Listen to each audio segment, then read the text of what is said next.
Let's get it, 580 Sports Talk on a Red Friday.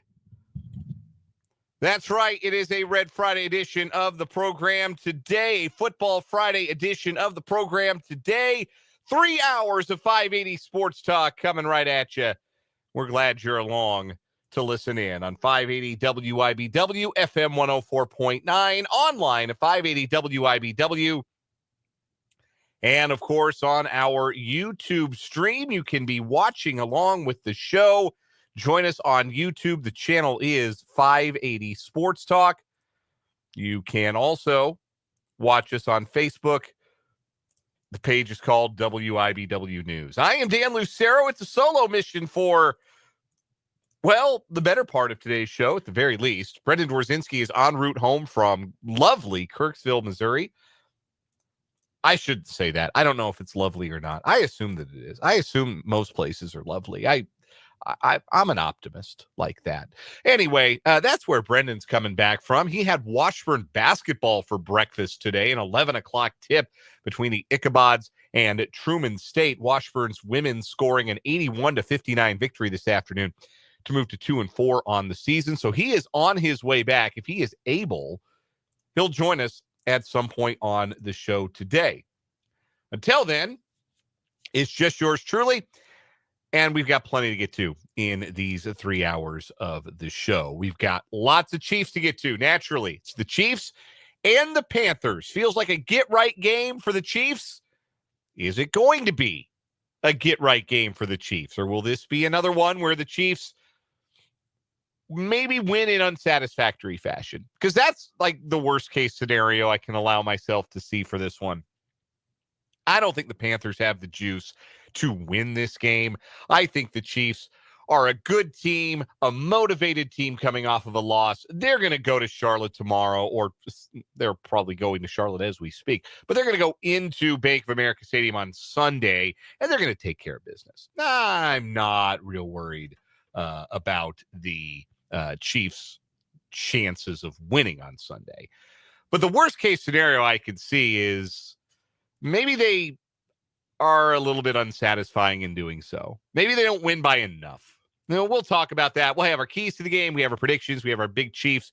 I've got those from the whole staff. So we'll have those thoughts. Plus, Matt Derrick joins us at the bottom of this hour, our Chiefs insider from ChiefsDigest.com. Matt joining us to talk Chiefs, break down the injury news today in case you have missed that. No Isaiah Pacheco for Sunday. No Charles Omenihu for Sunday, as the Chiefs will continue to keep those players out for at least one more game. So we'll discuss that and all other things related to the Chiefs and this matchup against the Panthers with Matt Derrick coming up in about half an hour or so. Also have a couple of interviews lined up for you in the 5 o'clock hour. A KU player profile this week. Dean Miller, the junior defensive end from Los Angeles, California. Get Dean's thoughts on what has been a breakout junior year from him. A look ahead to this Saturday's game against Colorado at Arrowhead Stadium. It's senior day for the Jayhawks. Ask him about some of the seniors on this roster. And ask him about the famous story about his suit. Dean Miller outgrew his suit this year. It's a fun story. Look forward to sharing that with you, my conversation with Dean Miller. That's coming up at the 5 o'clock hour. So is this week's 580 Preps Coaches Club. Because we have K-State basketball tonight. Kansas State basketball in the Virgin Islands. First game of their tournament, the Paradise Jam, tonight.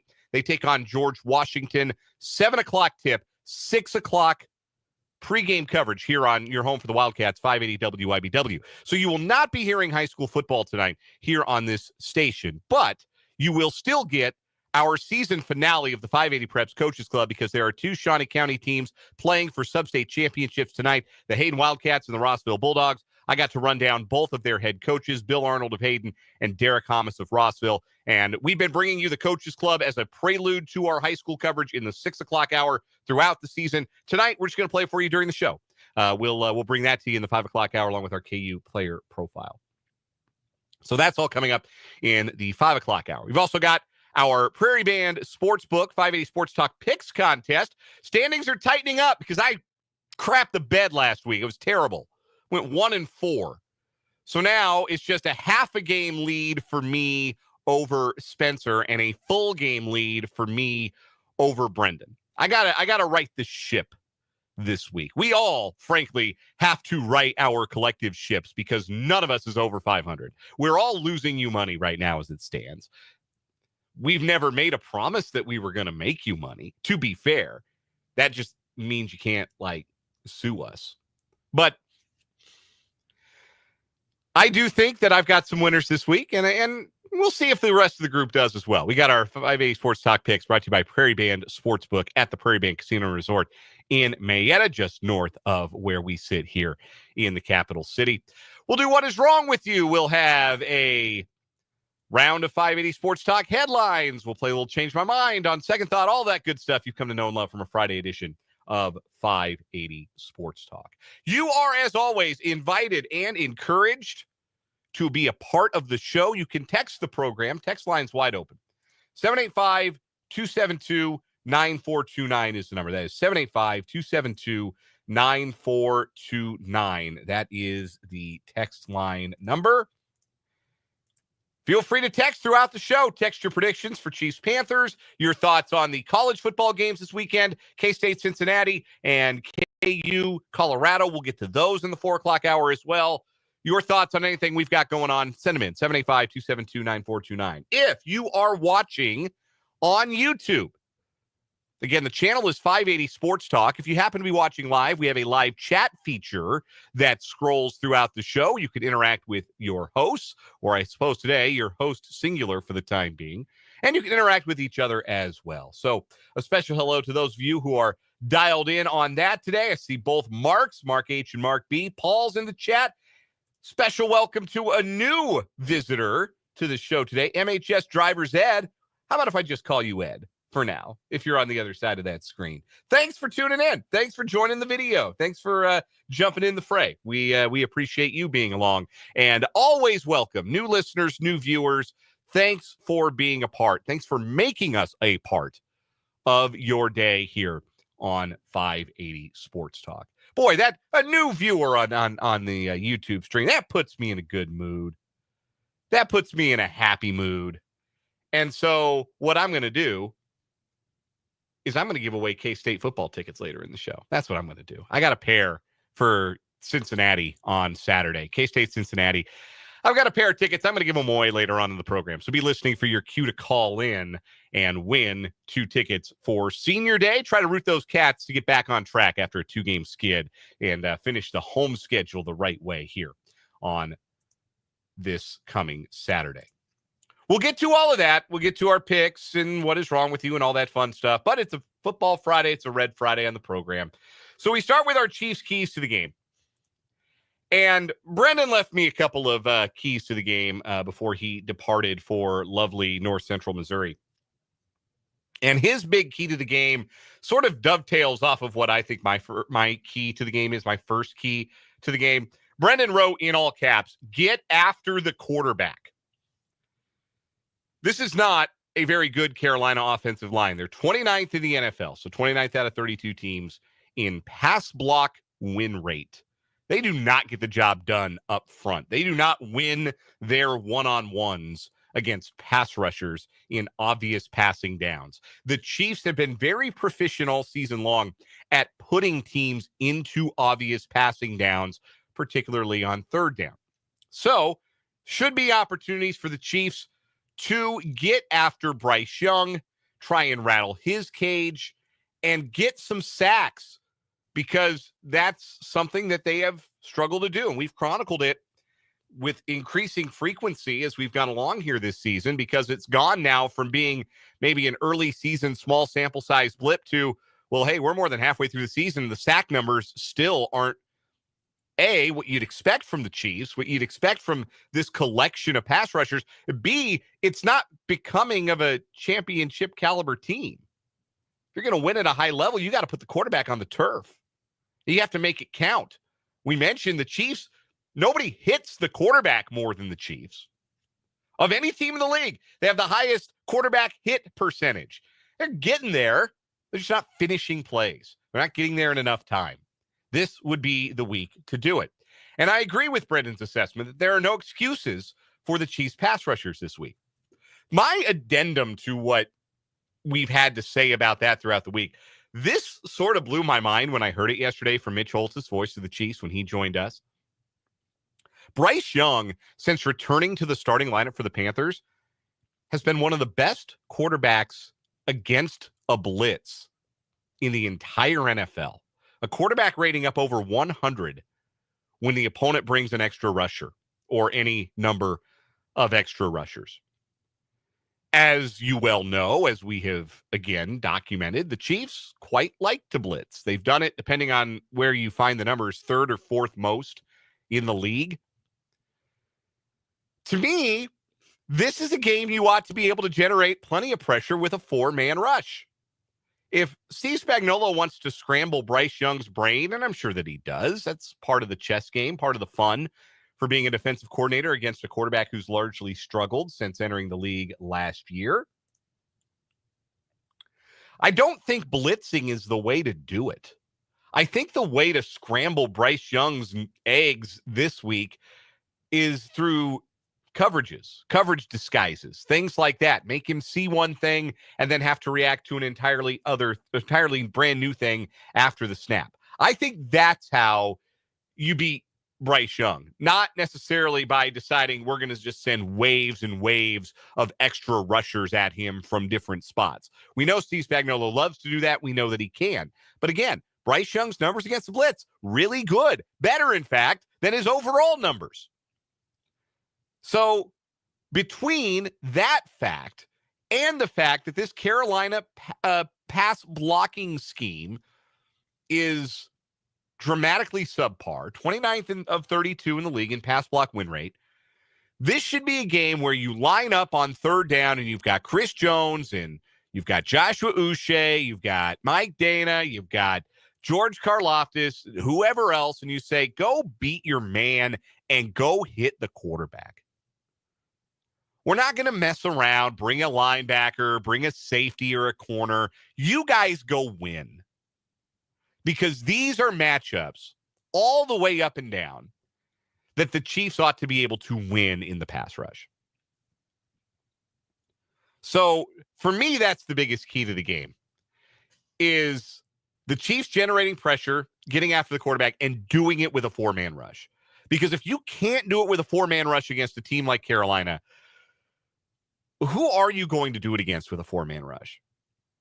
And it's great that the Chiefs are proficient blitzers and that, you know, there's more than one way to impact a throw. Like you don't have to sack the quarterback to make a positive impact on a pass play. You can force a bad throw, rush throw. You could force an intentional grounding. You could force a throw well short of the sticks on third down. All of those things are good.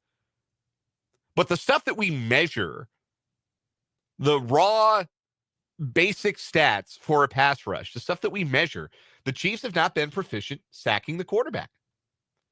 And I think they've got to get a lot better. And I think this would be a week where it should be better for the Chiefs. My second key to Sunday is got to throw the ball to your best players more often. We talked about this on the instant reaction show after the Bills game. Funny story about that one. It's a funny all the way around. So we do the instant reaction videos. Those of you who subscribe to the YouTube channel, 580 Sports Talk, you guys know what we're talking about. Or if you follow us on social media, follow us on Facebook, whatever it is. After every Chiefs game and after K-State games that we're at, we do an instant reaction show. We fire up our laptops, fire up the StreamYard, and we react to what we have just seen. And some of you join us live and watch those. Some of you catch them later. And we have some fun with those. And generally, like, the viewership numbers on those can fluctuate. Like, it depends. Like, sometimes after like a late night Chiefs game, the numbers in the immediate aren't great. Like, people don't maybe watch it live because they've turned off Sunday Night Football and they've gone to bed, but they'll turn around and they'll watch it on Monday morning while they're waiting for us to come on and do 580 Sports Talk, no doubt. Right? Sometimes if it's a midday game, the reaction's a little more populated. People are more willing to stay on their computers and watch. That's all inside baseball stuff. It's not that important. Anyway, without fail, this is the funny part. Without fail, the most popular instant reaction videos we do are when the teams we are covering lose. every single time, because when we win, when our teams win here, right? You Chiefs fans and K-State fans or KU fans or whoever it is, you like to come and watch the video and remember the great game. But if those teams lose, fans from the other team want to come and see what fans of the losing team have to say. They want to bathe in, what did Cartman call them in that one South Park episode? The tears of unfathomable sadness? Yes, they want to drink that in. They want to enjoy their victory by bathing in the misery of the losers. Now, the joke's on them. Like, we're grown adults. Like, these instant reaction videos, we don't take it as hard as maybe sometimes they wish we might. We don't take it as personally because we're grown adults here. But the point I'm making is, when the Chiefs lose, those instant reaction videos tend to get a ton of viewers. And so it is with our reaction video from the Bills game. And yeah, Bills fans found that one. And they've been in the comments. And a lot of time about, cry more, guys. Whatever. Like, I don't care. Water off a duck's back. Thanks for watching. Thanks for driving up the engagement numbers. We appreciate you guys. We're not reading any more of your comments. You can say whatever you want. But on that reaction video, if you did happen to watch it last week, we pointed out that a combined, I think it was 8, maybe 9 targets for DeAndre Hopkins and Travis Kelce. That's not going to cut the mustard. The Chiefs have to throw to those guys way, way, way more often than just 9 times, especially if Mahomes is going to drop back and throw it. What was it, 43 attempts last week? I think it was 43 attempts. 9 of them to your 2 best guys? No, that doesn't work. Has to be more. Has to be a higher volume thrown to those guys. I think you get those good pass catchers involved, your best pass catchers involved, then that broadens your ability then on offense to then work in your secondary and tertiary pass catchers. Your guys like Noah Gray and Justin Watson, Juju, Xavier Worthy's still a part of that group. But you get them more involved when you get your best guys more involved. That sounds like a paradox, I know, but when the other team knows that they have to account even more for Kelce and Hopkins, it's going to open the field up more for those other guys. So that's my second key to the game. They got to get their best players involved in the passing game. And I think that we have seen last week against the Bills, Mahomes wasn't great. It wasn't a very good game for the passing game. The 3 weeks before that, when Hopkins had joined the team, passing game looked better than it had all season long. His gravity and Kelce's gravity make things look really good, but you got to use it. You have to use that. And I think the Chiefs will make better use of it on Sunday. Brendan's second key to the game was tackling. The Panthers running game is actually not so bad. Chuba Hubbard's having a nice little year, the former Oklahoma State Cowboy. He's having a good season. They've had a couple of wide receivers play well of late. Xavier Legette's had a couple of good games. Jonathan Brooks, former Texas Longhorn, got hurt at the end of last college season. He's going to make his NFL debut maybe on Sunday. He's listed as questionable. So it comes back to Hubbard, though, and the idea that Carolina is going to want to run the ball. They're going to want to establish the run, as the pundits all like to say. And in the course of establishing the run, the Chiefs are going to be tested up front. They have passed tests against lots of running games with flying colors. They're going to have to pass this test as well. They pass this test and get Chuba Hubbard to the ground. They hold him to 2-3 yards of carry. They put Bryce Young in a lot of really uncomfortable third downs. And that is not where a quarterback who is still struggling right now, still trying to find his way in the NFL, that's not a position where you want to put him in. That's not a position where he wants to be he's going to be comfortable. So tackling going to be a key for the Chiefs on Sunday. It's hard in a game where the Chiefs are double-digit favorites. It's hard to come up with anything real like intricate, real complicated. A lot of this stuff is on the label, right? Like the Chiefs are a better team than the Panthers. If the Chiefs play well, the Chiefs are going to win. If the Chiefs even submit, I think, a B- Chiefs performance, they might win easily. They might cover that spread. They won't overlook Carolina. We talked about that with Mitch Holtis yesterday. You heard what Noah Gray in particular had to say about that. Andy Reid spoke to that at his press availability earlier today. They're not going to overlook Carolina. They've got respect for the Panthers as an NFL opponent. I don't think that the Chiefs historically have overlooked anybody. I don't think they're going to overlook the Panthers. But those are the things that we'll be keeping an eye on. How often does Mahomes throw to his best receivers? How often are the Chiefs able to generate pass rush with 4 rushers instead of having to bring extra men? And how many yards per carry does Chuba Hubbard end up with? He's around 3 yards per carry. Chiefs probably win this one, no problem. If he's around 5 yards a carry, then maybe the Panthers could be a thorn in Kansas City's side all afternoon.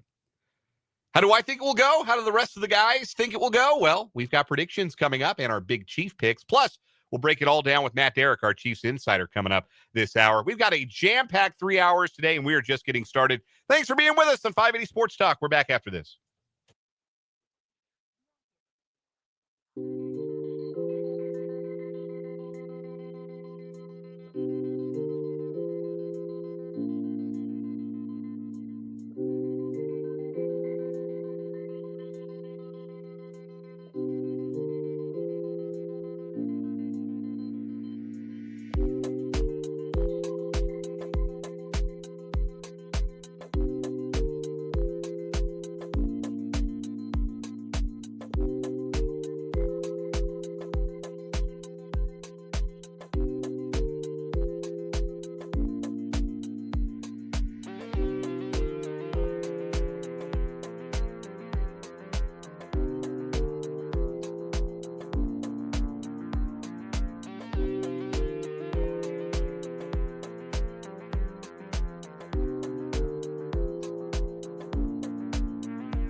580 Sports Talk. It's 3:31, just getting started on this Friday afternoon.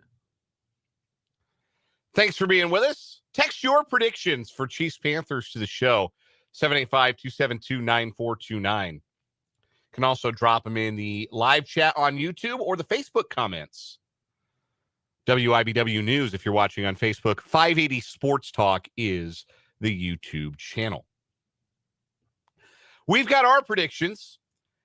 According to Prairie Man Sportsbook, last look, the Chiefs are favored by 10.5 points. I think that's actually down from this morning when they were favored by 11. Now the line is back to 11, in fact. So you could have gotten them at 10.5 this afternoon. Now it's back to 11. The over-under on the game is 43. That's the total. All of us think the Chiefs are going to cover. And that doesn't feel right, does it? Because I think we did a whole thing on this last year about how it feels like the Chiefs never cover these double-digit spreads. And I actually went through and I did the research and found out, well, actually, they cover more often than not. Like usually if the Chiefs are favored by double digits, it's justified. And they take care of business when they're double-digit favorites. It's the games where they're favored by like 6, 7, 8. Those are the ones that are tricky. Those are the spreads to watch. But generally speaking, you don't get to be a double-digit favorite without a pretty good reason. So I think the Chiefs are going to cover. I do think, like, that's the big question for this game, right? Are the Chiefs going to treat this as a get-right statement game and say, hey, people are going to doubt us after we lost to Buffalo? Watch this. Watch this 60 minutes of football. Look at what we do to this overmatched bunch in Carolina. Watch this. And then drop an anvil on the Panthers for 60 minutes. Is it going to be that kind of game? Or is it going to be a, look, we know we're better than these guys. We barely have to lift a finger to flick these guys away. Let's just go through the motions. We'll get through it.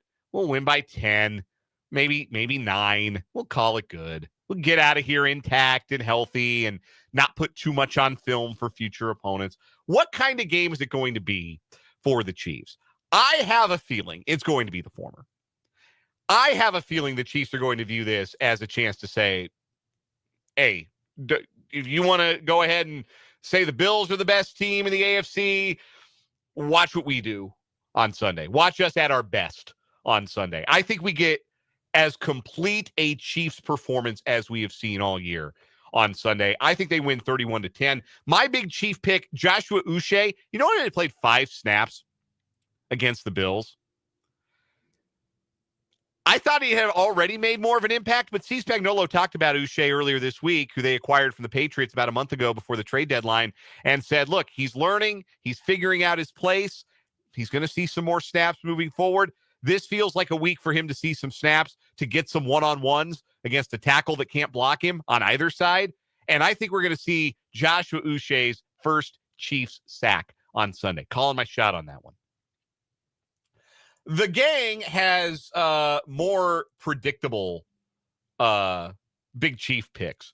Brendan likes the Chiefs to cover as well, and like me, he's under the total. 27-13, says Brendan. He's got Chris Jones as the big Chief. This does need to be a big Chris Jones game and a big production Chris Jones game, because the numbers, like the pass rush win rate and all that stuff, like if you just look at the grades and his win rate, you would think Chris Jones was on track to maybe win Defensive Player of the Year. Like, he is dominating his matchup every single game. He's just not finishing plays. He talked about that a little bit with the media earlier this week. He knows he's got to do better finishing plays. He's got to put the quarterback down. He's got to finish when he gets a hand on the quarterback. I think he's got the opportunity to do that on Sunday as well. Spencer, he's bullish on the scoring in this one. He's the only one who was over the total. He's got the Chiefs 34-14, and Travis Kelce is his big Chiefs. That goes back to what I said earlier. Chiefs got to go back to their best guys. Make sure DeAndre Hopkins and Travis Kelce are getting the lion's share of the targets, and that's going to open up the passing game, make it look really sharp. So we're all on the Chiefs this week. What say you? Again, drop those predictions into the YouTube live chat or the text line, 785-272-9429. Matt Derrick, our Chiefs insider, joins us next here at 580 Sports Talk.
Let us go to Kansas City. Matt Derrick, Chiefs beat writer for ChiefsDigest.com, is our guest. He's our Chiefs insider, joining us every Friday on the Fleming Place Wine and Spirits Hotline.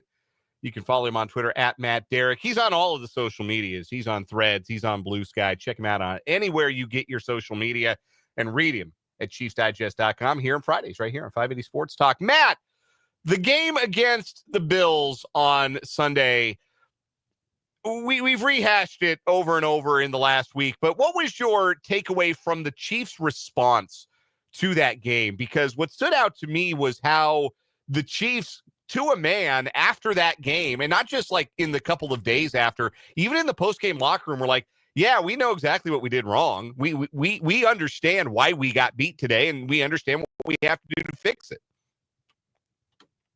I mean, I'm trying to look for a better answer than just professional and workmanlike. Sure. I mean, it just goes back to the mentality of this team, and Patrick Mahomes summed it up the best.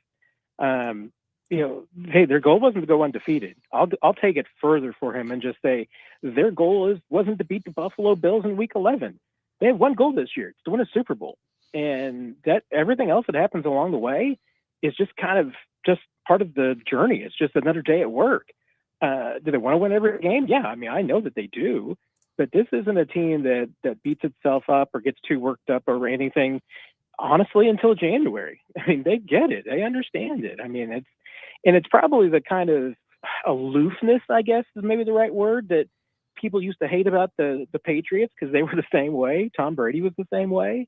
Bill Belichick's the same way. But you get to that point. And I think that the Chiefs are to that point, and I don't necessarily think it's a bad thing. It's just the reality when, every game that you play is a Super Bowl or a playoff game to the team that you're playing against, and to you, it's just another day at work. I have never been a big believer, Matt, in the idea that a team needs a loss or that there's such a thing as a good loss. But that being said, the Chiefs are already carrying the burden of being back-to-back Super Bowl champions and trying to make that kind of history this season.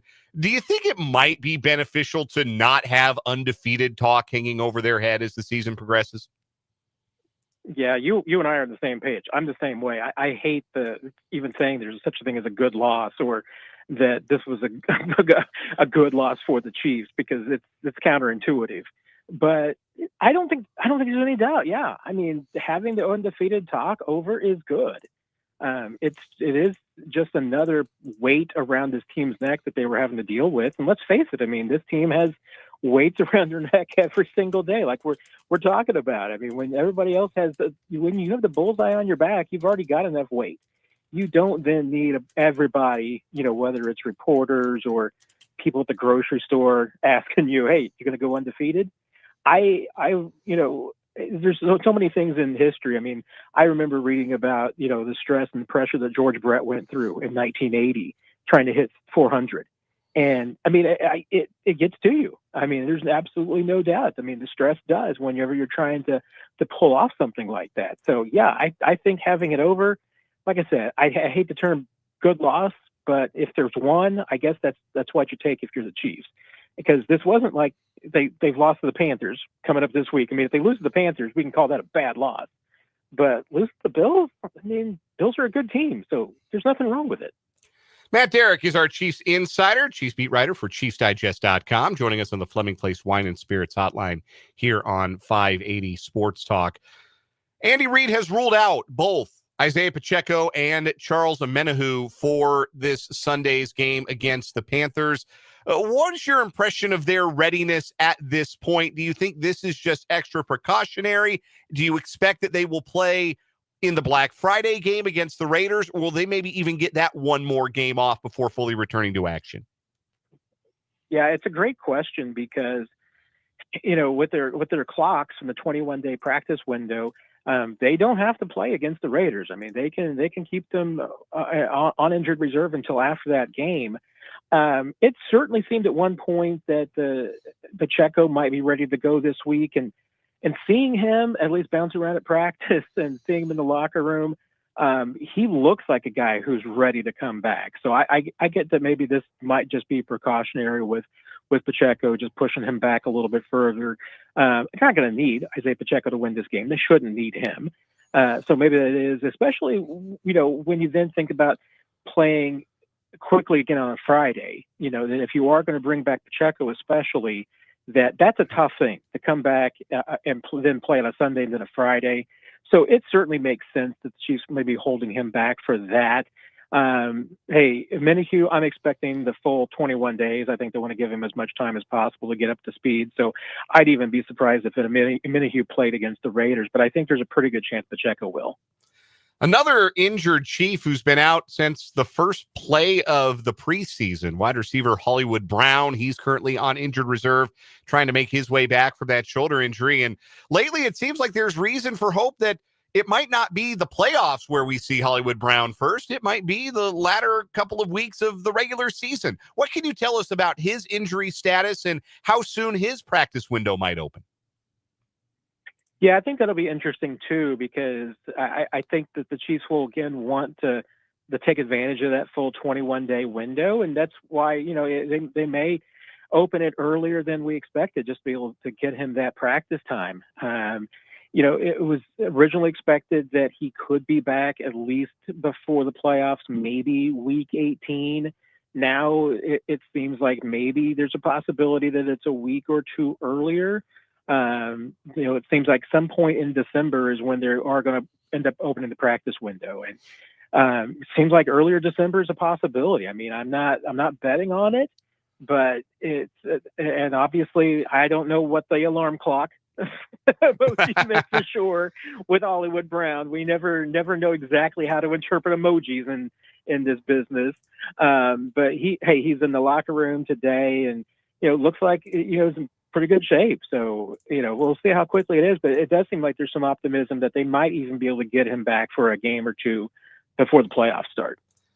All right, Matt, let's pivot to Sunday. Chiefs at Panthers. Panthers are 3-7, winners of 2 straight, but the underlying numbers, both the basic and advanced stats, will tell you this is not a very good Panthers team that the Chiefs are going up against on Sunday. But if there's anything about them that stands out as something that could particularly be challenging for the Chiefs to handle, what would that be? Yeah, and you mentioned that they're 2 wins in a row. They're coming off the bye week. The 2 wins are against the Saints and the Giants, so those also kind of come with a kind of an asterisk. Right. I mean, if we're looking back on this game and see that the Panthers give the Chiefs a better shot, or maybe even win this game, I mean, I think it's because they ran the ball really well. I mean, Chuba Hubbard is a scary guy, had 153 yards in their last game, so. If they can run the football effectively, that can really get them going. So I'd be worried about Hubbard in the backfield. I mean, their passing game's a mess. Bryce Young would not be playing if Dalton wasn't injured in the car wreck. So there's a lot going on there. And like you said, I mean, there's not really a strength of this team. I mean, I feel like Hubbard's about it. I mean, he's kind of the star. I think they've got a few decent pieces on offense, but with Bryce Young as the quarterback and just that entire kind of side of the ball a mess, and the defensive side's kind of a mess too. I mean, I have a hard time painting a way for the Panthers to win this game unless it's they control the tempo and run the football effectively and the Chiefs make mistakes. A few more questions for Matt Derrick, our Chiefs insider. He is the beat writer for ChiefsDigest.com. Check him out across all social medias. Find his name, Matt Derrick, and you can hear him on the Fleming Place Wine and Spirits hotline here on 580 Sports Talk every Friday. Matt, for me, there's 2 ways the Chiefs could approach this game. I was talking about this a little bit earlier. One way is to just play it pretty straight up, close to the vest. Don't put anything new on film. Just try and win the football game. Know you've got better talent. Let the talent win out and be satisfied with a win by whatever margin. Or you could look at it as being a statement game, a chance to take out some frustrations against an inferior opponent and make a bit of a statement coming out of the Bills game that was a 1-week anomaly. We're 10-1 for a reason. We're going to show you all those reasons here at Bank of America Stadium. How do you sense the Chiefs are going to approach this game? Because it doesn't strike me that they have very often approached games in that latter capacity where they're looking to make a statement with how they play and how they win. But maybe they make an exception this week. What's your impression? Yeah, I almost think there's a middle path that they might be taking, because I think that the best description I could put of what I've kind of seen and heard this week is just a get right game. This is, hey, work on the things and get right some of the things that haven't been going their way lately. Getting off to a fast start, not turning over the football, kind of simplifying things on offense and just focus on being efficient and moving the ball in chunks and not, maybe getting caught up in, big plays and maybe not trying to force things too much. Defensively, I mean, I think it's kind of a fundamentals week. It's like after a bad week of tackling, I think they just want to make sure that, that they're doing the little things right. So, I mean, hey, and do I think that Andy Reid's going to put the brakes on if this thing gets out of hand?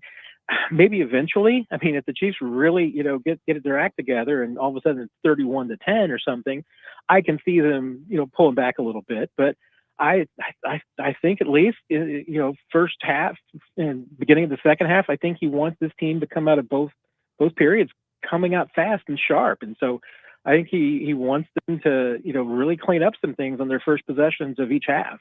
Is that what you most want to, maybe need to see from this Chiefs team on Sunday? Is that sharpness, or is there one aspect or another of the game that you're looking for requisite improvement in, where you will feel like coming out of Sunday, all right, I feel better about this Chiefs team than I did before this game?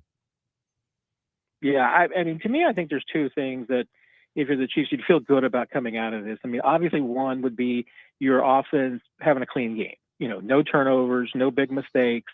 You don't even have to put up a ton of points, but as long as you're not making little mistakes and putting the ball on the ground, or in the Holmes case, in the hands of some other guys, that to me is important. I mean, it's just trying to play a clean game.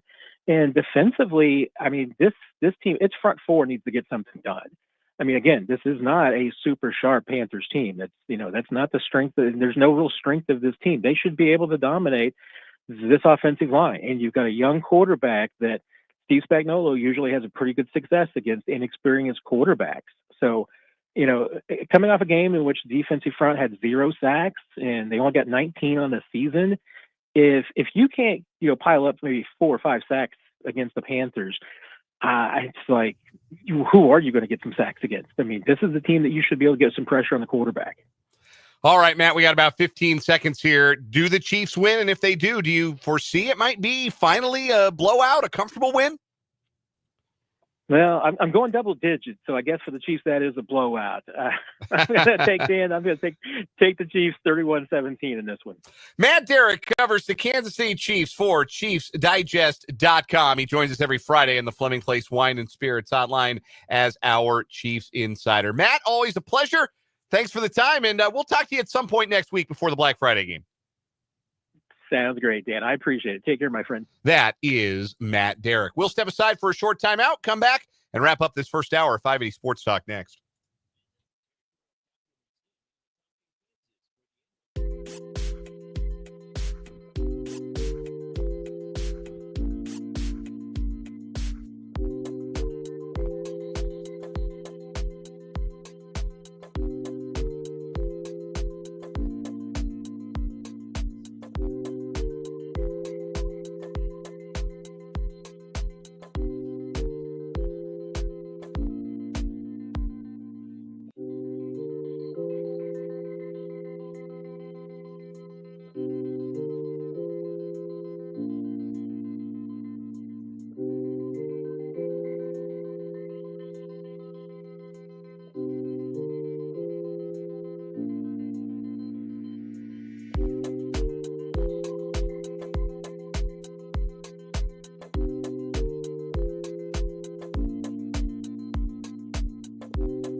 Will change my mind to wrap up this 3 o'clock hour, 580 Sports Talk.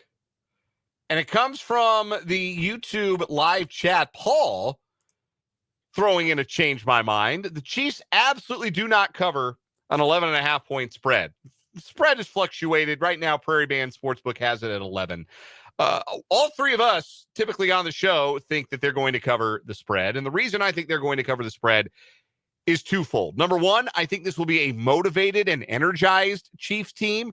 They are not going to sleepwalk through this one. I think they might have had they beaten Buffalo, but I don't think they're going to sleepwalk through this one. I don't think Andy Reid will let them. I don't think this team's leadership will let them. And the other reason is the Panthers are butt. The one thing that they do well is run the ball, and nobody has run the ball against the Chiefs. If they're not able to really get Chuba Hubbard going, I don't know how they're going to move the ball, and I don't know how they're going to score. So even if it's something like the Saints game ended up being, where it wasn't a great offensive night for the Chiefs, like 26-13, that still covers that spread. Most of you viewers think the Chiefs are going to cover a big spread. We asked for predictions. Vance has Chiefs 38-10. Looks like 28-5 for Christopher, having fun with that prediction. Mark agrees with Spencer, 34-14.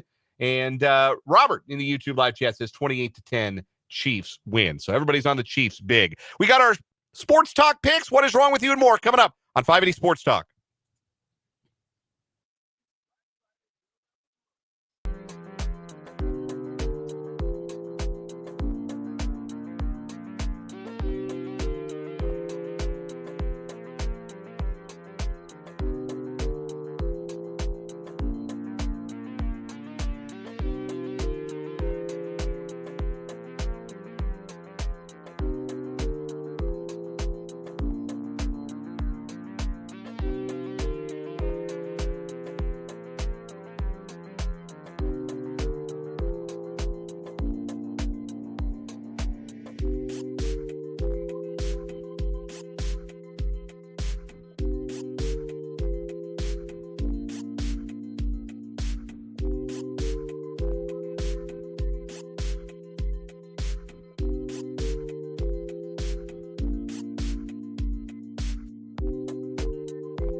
Let's get it. Hour number 2 of 580 Sports Talk on a Friday afternoon. A Red Friday, a Football Friday. So great to be with you on 580 WIBW, FM 104.9, online at 580WIBW.com, and on our YouTube video stream. You can watch us on our YouTube channel, 580 Sports Talk, live and archived anytime you'd like. You can also watch us on Facebook at WIBW News. I'm Dan Lucero. There's a stranger in my house. Spencer Dupuis is here. I'm back. I finally make my reappearance, and no, Mark, I am not BD. I wish I was as tall as Brendan. I'm not as tall as Brendan. Yes, Mark A saying hello to Brendan. That is not Brendan. That is Spencer Dupuis. That is what he looks like and sounds like. I guess everybody forgot what I looked like because I've been gone for most of the week. He is back on the program here for the next 2 hours. If Brendan joins us in the 5 o'clock hour, we'll have the gang all here. I don't think it's been the case all week, so that'd be fun. The various comings and goings. This is always the month of November. And longtime listeners to 580 Sports Talk know this is true no matter what iteration of the show we have had. There's a whole lot of coming and going in the month of November with Washburn football and Washburn basketball and high school football and all kinds of other stuff going on. There's a lot of coming and going and a lot of ins and outs from your crew here on 580 Sports Talk. I feel like that's November through February, March.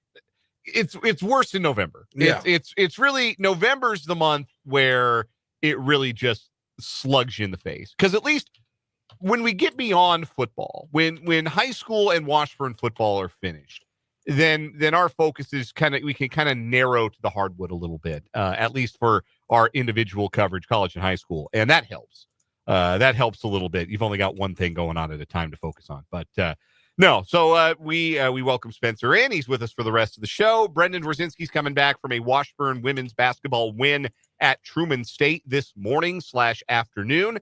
So he may come along and join us as well. We thank you for joining us here on 580 Sports Talk today. Coming up in this 4 o'clock hour, 2 big games coming up on Saturday in the Sunflower State. KU hosting Colorado, K-State playing host to Cincinnati. And both teams really need wins, but for different reasons. KU obviously fighting to stay bowl eligible or get bowl eligible, can't afford another loss. K-State needs to chip on their season because they have gone in the wrong direction with back-to-back losses, and a lot of people are frustrated, and a lot of fans are frustrated, and understandably so. It's disappointing for this team not to be truly in contention to play for a Big 12 championship, but still plenty to accomplish ahead of K-State this year if they finish strong, and they can start that at home against a Cincinnati team that they should beat. We'll discuss that a little bit later on in the hour. We'll also have What Is Wrong With You? Spencer's got to find us a story, but we're going to find, we got one story already in. We're going to need another, and they'll compete to try and take down our current weekly champion, Mar Illegal, the guy who stole a car and drove to Mar-a-Lago, the residence of the current president-elect down in Florida. Yeah, stole a car. He wanted an audience with former and future President Trump. He did not get that audience. He got arrested instead. So that's our current winner. It's a pretty funny story. It's going to be hard to take down. We will see. We'll see if we get 2 more stories to take a run at it today. But we began the 4 o'clock hour by reminding you that you can jump in on the conversation on the text line, 785-272-9429. That's 785-272-9429. You can also join us in the YouTube live chat. If you are watching on YouTube, again, the channel is 580 Sports Talk. There's a live chat feature you can access whether you're watching on your phone or your tablet or your laptop, or if you still got one of those giant terminals and you got a desktop PC, or maybe you're watching on your Roku or your Fire Stick, you can still see the live chat. Now, I don't know how you type in. That's a lot of labor to type in if you're watching with one of those Roku remotes, but the live chat is available, is what I am saying. And it's a great way to interact, not just with your hosts, but with fellow listeners as well. We encourage you to do that as we go along today.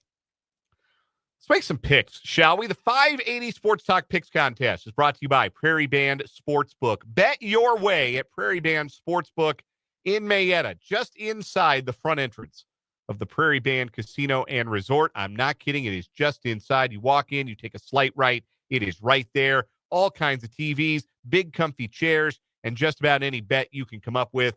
Get some action down while watching college football, pro football, any sport. They've got an opportunity for you to get down on. Bet your way at Prairie Band Sportsbook. If you were betting our way, you would be losing. All three of us have losing records. I want to say, if you were betting my way since like 4 weeks ago, I think you're winning. You've had a nice run. It's true.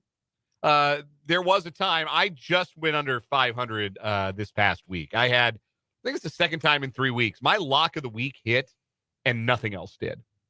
So tough break for your pal Dan. Yeah. Did you need to know which Jay Daniels is my lock of the week, or did you already know? I already know. No, you don't even need to. Honestly, I don't even look at your picks. I just go to the Marshall line and the Commanders total, and then I got, okay, well, there's 2-3 of them right there. He'll tell me what the other ones are. So last week, tough week for yours truly. Went 1-4. Spencer 2-3. Brendan had a winning week. He went to 3-2. So the standings are tight as a drum right now. I am still in the lead by half a game over Spencer. I'm 27-30 and 1 push. Spencer is 27-31. Brendan is a full game behind me, half a game behind Spencer, 26-31 and 1. So this week could completely upend the 580 Sports Talk pick standings, and we could all find ourselves in different places by the end of the week. There is a lot that could happen this week. But let's get into the picks. And we'll offer Brendan's picks first. He's not here to defend himself or these selections. But Brendan is going with 2 college football picks. He's got 2 Big Ten games on his card this week. Illinois and Rutgers is a pick'em. That game is puke. I wouldn't watch that on a bet. That game is so gross. It's a pick'em between Illinois and Rutgers. He's going with the Illini outright to beat the Scarlet Knights. He's also got Wisconsin on the road at Nebraska covering 2.5. So Brendan going with a road dog there and a road team as well, and a pick'em in the Big Ten this week. He's got a couple of road favorites in the NFL for his picks. He's laying 7 points with the Lions at Indianapolis. That is his lock of the week. Brendan says he'd take that at any number because, 1, he doesn't trust the Colts, and 2, he thinks the Lions can pummel anybody they're playing right now, which hard to argue based on the available evidence. So he's laying 7 with the Lions.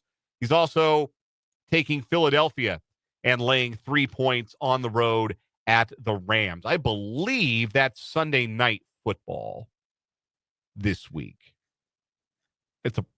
Yes, it is Sunday night football. So, double checking on that. So those are Brendan's NFL picks. His wild card pick, a homer pick for Brendan. He's hammering the Kansas money line. Kansas money line is plus 112 against Colorado, and that's allowed as long as the odds are not super short. Anything can be your wild card. So he's taking the Kansas money line. He believes the Jayhawks will win outright against the Buffaloes at Arrowhead. For those who are curious, Brendan this year is currently in last place, 26-31 and 1. He is 11-12 and 1 picking college, 9-13 and 1 picking the NFL. His wild card picks are dead even, 6-6. His locks of the week are 5-7. His lock of the week again is Lions -7. Okay, he's in last place. Spencer, you're in second place, so why don't you give us your picks for the week? Yes, my college football picks. This is not the first time we'll see these 2 teams in this pick'em today, as you have one of them. You just have it flip for me. I got Iowa, or excuse me, not Iowa. That was very dumb of me. It's all right. You're rusty. You're out of practice. Indiana is going to cover the 10 at Ohio State this week. I've got Marshall covering the 2.5 at Old Dominion. Side note here, they control their own destiny. If they win out, they make the conference championship game, and Charles Huff gets an extension. Then in my NFL picks, I've got Washington favored by 10.5 against Dallas. Dallas, they're They're not great right now. No, they're in a bad way. They're in a bad way. A lot of people with a straight face suggesting that they signed Daniel Jones today, about which more in headlines. And then I got the Chiefs favored by 11 at Carolina. And then my wild card is my lock of the week. I got Jaden Daniels over 262 total passing and rushing yards, or 262.5 total passing and rushing yards. If he gets going on the ground, they're going to roll over the Cowboys. And I think this is a redemption game for a lot of the players that are on this Commanders team that signed 1-year deals, Dorrance Armstrong being one of them, on the defensive side of the ball that followed Dan Quinn. Dan Quinn.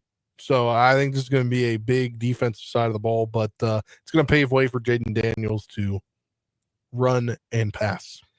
Spencer is 27-31 on the year, 10-14 picking college games. He is our leading NFL tout this year, 12-10 on his NFL games, 5-7 with his wild cards, 6-6 dead even with his locks of the week. I have to double back to the Marshall pick real quick, Spencer. Did it change? No. Oh. I want to ask you this, and I will ask you also to be brief. You mentioned the possibility that Marshall plays for a conference championship and that head coach Charles Huff receives an extension. How would that make you feel? On a scale of if West Virginia had given Neil Brown a longer extension to like elation on the other end, how would you feel about that? See, I like Charles Huff. Okay. I just think he's been kind of buying his time because they haven't given him an extension. Okay. So if he can win and prove that he can still be here, they've got a talented group. They've got talented running backs. He likes to bring in running backs because that's what he recruited Saquon Barkley to Penn State. So he's a running back guy, and they have a ton of good ones. And I think if he gets the extension, then the team that they currently have is going to stay to try to make the college football playoff next year. Okay. Oh, wow. They have a roster that high in the sky. I think they have a roster that can make the college football playoff if everything kind of squares out the way it needs to be, and they don't have a quarterback controversy like they did this year. You have hit on the Marshall spread each of the last 2 weeks. So, and you know what they say: if it ain't broke, don't fix it. No, exactly. And that was my reasoning for picking it again this week. I was like, you know what, it ain't broke. Don't fix it. Listen. Some of us are not capable of being objective about our favorite teams or find it difficult. You've got your finger on the pulse of your teams and have bet that to good effect this season. Now, you got to get everything else right, and then you'd be cruising in this contest. If you had as much confidence in all your other picks as you do picking your alma mater and your favorite NFL team, man, you might be crushing us. But no, Spencer knows wherever he speaks, clearly. When it comes to Thundering Herd football, you might want to tail him on that one. All right, I am still your leader, though I am hanging on by a thread. And right now, kicking myself that I did not take Packers -3 when it was offered earlier today, because that line has just about doubled in the last 5 minutes because Brock Purdy and Nick Bosa both been ruled out for the 49ers on Sunday. More about that in headlines. But that line went from -3 to -5.5 real quick. And I bet it goes even higher than that. I didn't bet that one. Here are the games I did bet. My first pick is my college football pick. It's a lock of the week. Spencer alluded to me being on the other side of one of his picks this week. I am laying the 10 points with Ohio State against Indiana. I think Indiana is a wonderful story. I think it's awesome that they are having their best season quite literally ever, having won double-digit games for the first time ever. They have done it against a very soft schedule. And now they go from playing on varsity level to playing on Heisman level. They are not ready for the talent level of Ohio State. They are not ready to go into the horseshoe and compete, never mind win, a big game like this. I would lay an even higher number with Ohio. I think I'd go up to 14 with Ohio State this week. 10 feels like a gift. I think Ohio State is going to cruise. So and it brings me no joy to say this because there is not another college football program I hate more than I hate the Ohio State program. I have hated them my entire life. My allegiances, the teams that I grew up rooting for, those kind of fallen by the wayside to the point where I don't know that I have a favorite team, but I sure still have least favorite teams. And Ohio State is number 1 with a bullet. Notre Dame's number 2. Look, I thought the same as you initially, and then I went back to the Marshall game at Ohio State. They covered in that game, if I remember correctly. They did, but it was a much, much larger spread that they covered. Also scored first and had a 7-0 lead till the end of the first quarter. They did. It was also September. I think September focus and November focus is a little different. The only thing that concerns me is the game is next week. And this season for Ohio State, all of their seasons, but especially this season, is about the game. Is about beating Michigan, getting their lick back after 3 straight losses to a program that they dominated for a decade and a half. If it's a look-ahead spot for Ohio State, I think we'll know pretty fast, honestly. We might know right away if it's a look-ahead spot for Ohio State and they're not all the way invested. But if they lift a finger in this game, I think they're going to beat Indiana by at least 2 touchdowns. I just don't. I know that it's annoying to talk about programs through the prism of the college football playoff and try and denigrate Indiana to lift up a team from the SEC, to say Indiana's not as good as this 3-loss SEC team or whatever. I don't like doing that, but I also kind of think it's true. I do not think Indiana is in the same weight class as the teams that is currently ranked around. Does it deserve to be ranked there because they haven't lost? Yes, 100%. It is. The Indiana Hoosiers are worthy of their ranking. They are also not as good as their ranking. Both of those things, I think, can be true. And I think Ohio State cruises at the shoe. Do you remember what the line was for the OSU-Nebraska game? Pretty big. I'm going to say 17. Do you remember what it finished as? I think Ohio State won by 4. Yeah. Yeah. That was less than a month ago. So that's where I'm getting my basis I got from. you. On top of seeing them play a whole game one time. I get it. My other college football pick, Army and Notre Dame at Yankee Stadium. Army's a 14-point dog. I think they cover that. I think Army is legitimately good enough. Like, Notre Dame paved Navy. We saw that earlier this year. Notre Dame just dropped a house on the midshipmen. They scored like 50 points. I think Navy turned it over 6 times, and they were a 3-touchdown dog, and they still almost covered, even though they turned it over a bunch of times. So I think Army can keep it close with Notre Dame. I think they'll play the kind of game that will allow them to do that. If they don't turn it over, I think they cover that spread. So I go Army plus 14. Got a couple of home dogs for my NFL picks this week. I got the Bears plus 3.5 at Minnesota. I'm hoping that hook is what I need here. Minnesota has not played well the last handful of weeks. Bears are coming off of a good performance, even in defeat against the Packers last week. I think the Bears ride some of that and find a way to cover 3.5 at home. I also have the Giants plus 6 against the Buccaneers. This makes me want to vomit. This is so gross. I can't tell you how much I hate this pick, but the Buccaneers have lost 4 in a row, right? Dumpster juice kind of pick? It does feel like the NFL dumpster juice game of the week because Tampa Bay's lost 4 straight, and they are really, really struggling on offense right now since they lost all their wide receivers due to injuries. Here's the thing about the Giants. Like, yeah, they're obviously, like, their record is bad. They've been in every game. And I think that Daniel Jones was so bad that going to Tommy DeVito is actually not that much of a downgrade. Not so much of a downgrade that it accounts for a 6-point spread. So I think the Giants cover 6. I think they win, no, but I think they can cover a 6-point spread.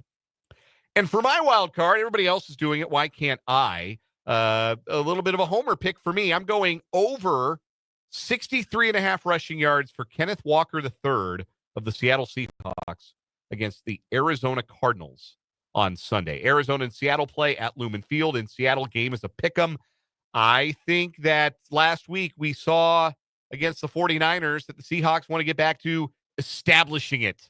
By it, I mean the run.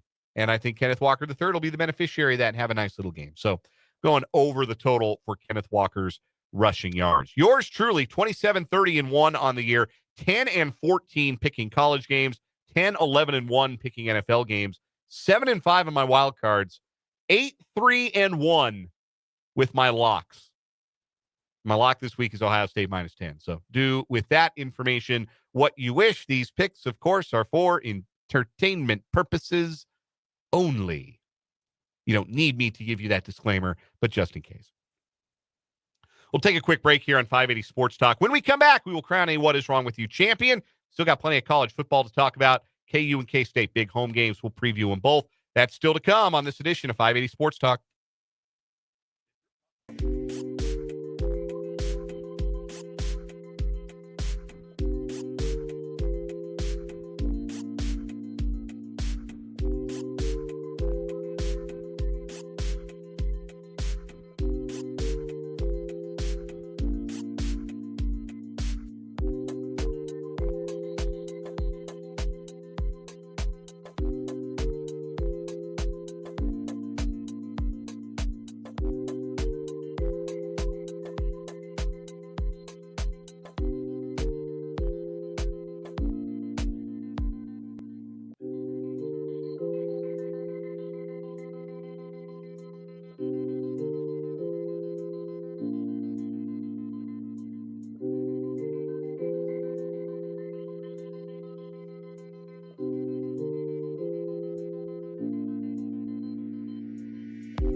It's What Is Wrong With You time on 580 Sports Talk.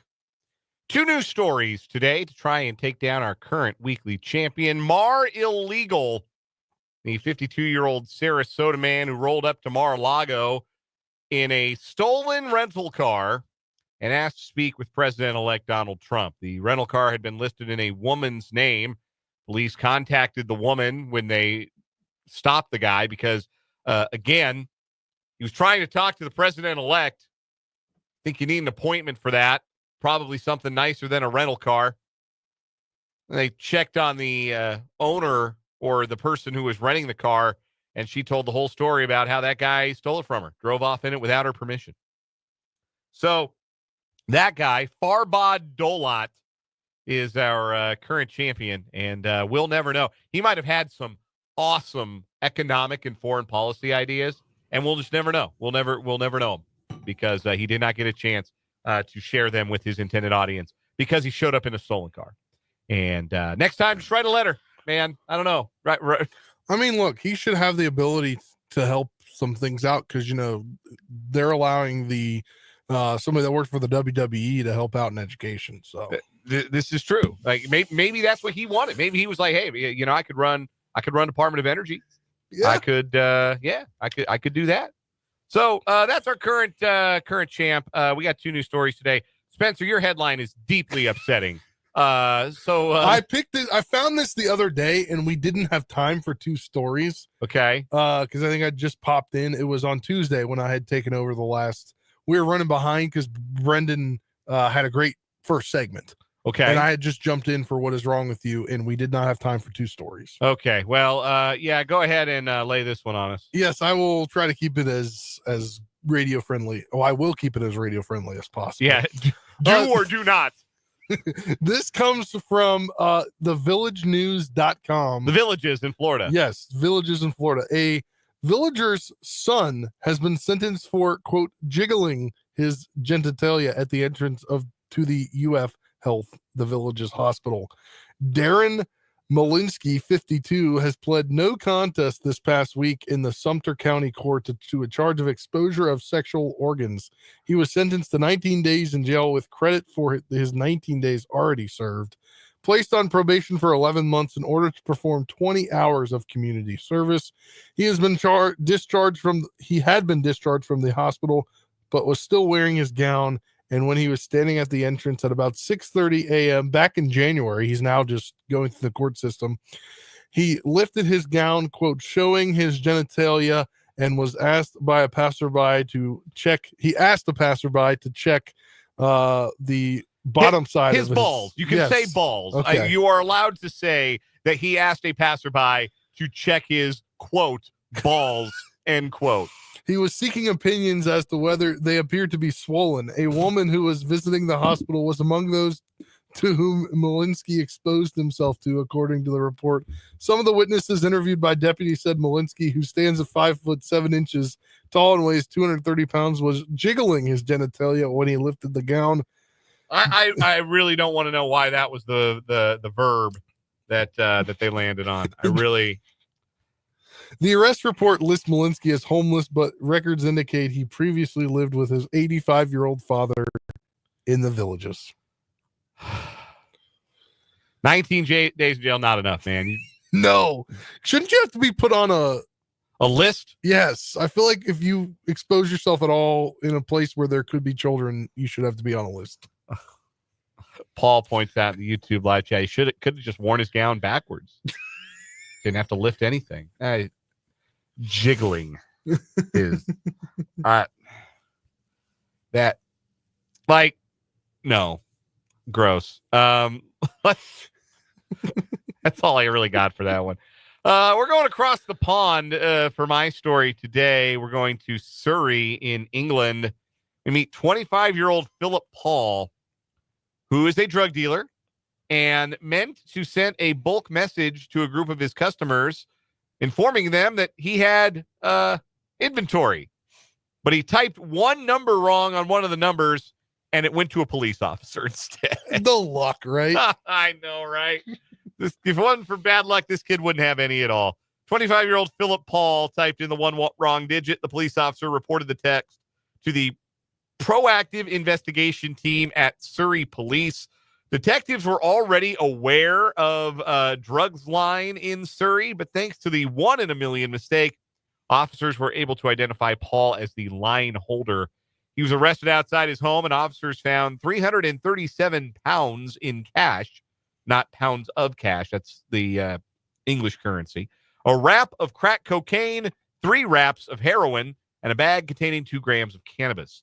A number of messages from users requesting to buy drugs were also found on Paul's phone. Paul pled guilty and was sentenced to 3 years in prison, all because of one wrong digit. Now, look, man. And now all those before. people in that text, they're all on a watch list. This has happened to us. This happened to us yesterday. We got a friend request for Roblox on the text line yesterday. I heard that back when I was at home and I was dying. It had to have been a mistake, right? Nobody's actually asking the 580 Sports Talk crew, hey, be my friend on Roblox. Like, I cannot imagine that would be true. If this was any other station, I wish we could like call them back and be a phoner on the air and like mess with them or something. I don't think they need to be messed with. I just hope they're not disappointed that we haven't accepted their Roblox friend request. But anyway, anybody can get a digit wrong on the phone number. It cost this guy 3 years of his freedom because he happened to do it in a group text. It was like, hey, I'm up. We up. Got that crack. Okay, I'm reloaded. Happened to text a police officer. This is a very funny story.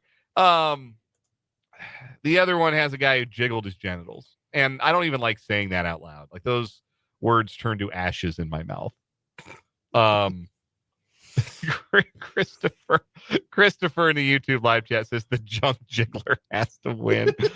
I have been reduced to a bunch of monosyllabic incoherence. That happens way more often than you allow for, Christopher. But no, that's a good point. Yeah, Kind of the what is wrong with you in this story actually be the court system for giving him a total of, what is that, 38 days in jail for that? Like, sir, you deserve like a year plus in jail. So does the junk Oh God. The junk jiggler, does that beat Mar illegal? Ooh. Like on the one hand, yeah, because like objectively it's funnier to talk about not just a grown man. This guy's in his 50s. Yeah. Both of these guys, the Mario legal guys in his 50s too, well past old enough to know better, right? Yeah. So there's no tie goes to old enough to know better here. They're both well old enough to know better. I don't know. Guy's shaking his junk outside a hospital. Hey, these look swollen. Just download Tinder, man. Like, there's a better way to do that. Hey, does this look infected? Oh, no. God. I really don't want to move that story through, but also I don't know how I can't. You got to. I feel I like think the junk jiggler is our new weekly champion on What Is Wrong With You. Came in and stole the week. He did. Our Friday winner. Yeah, he'll be a finalist next week on What Is Wrong With You as we crown a November champion. Great. Happy for him. Congratulations. We'll take a break. KU, K-State, big home games for very different reasons on Saturday. We'll discuss next on 580 Sports Talk.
It's 441 on 580 Sports Talk. Dan and Spencer with you this afternoon. Thanks for being with us. 580 WIBW, FM 104.9, 580WIBW.com. Our YouTube stream, 580 Sports Talk, is the YouTube channel.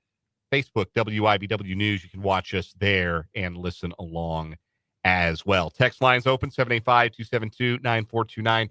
Texter from the 785 makes a good point. You guys have your work cut out for you going from the junk jiggler to whatever's next. Wishing us luck. We need it.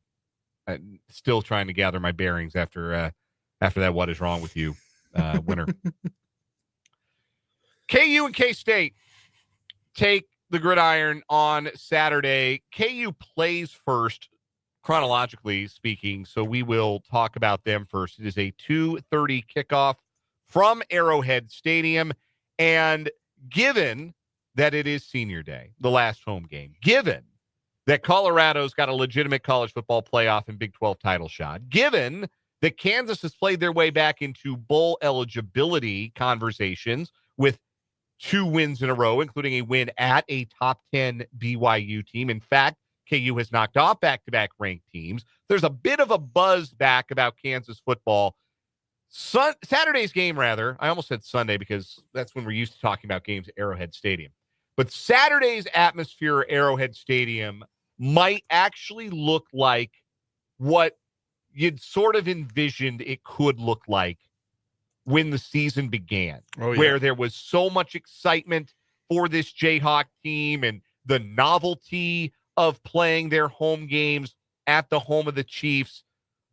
They are expecting a crowd of about 55,000 on Saturday. Some of this is Colorado fans are going to travel. I think you'll have a traveling contingent of black and gold in the stands.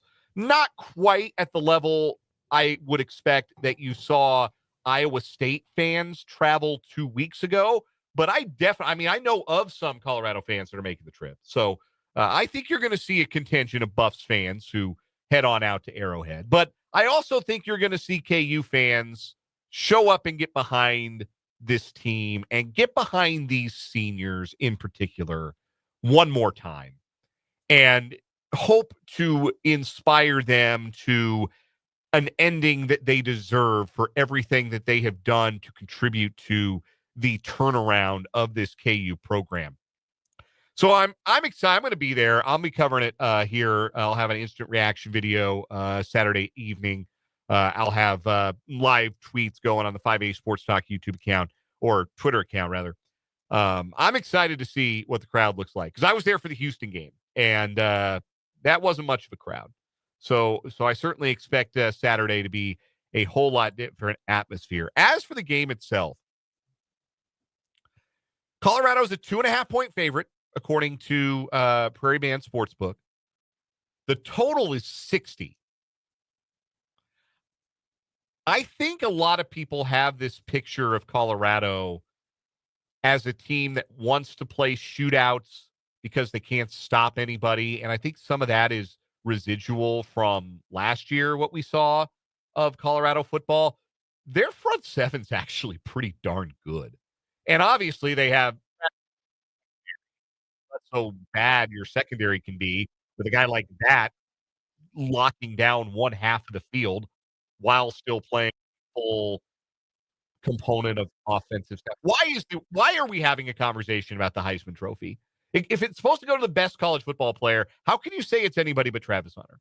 With all due respect to some very talented other players in the country, I don't know how you can make a compelling anti-Travis Hunter argument for the Heisman Trophy. Like, what is your argument that he shouldn't win it? I really don't understand. I really don't know. I don't have an argument. Become more and more of a favorite. I'm curious.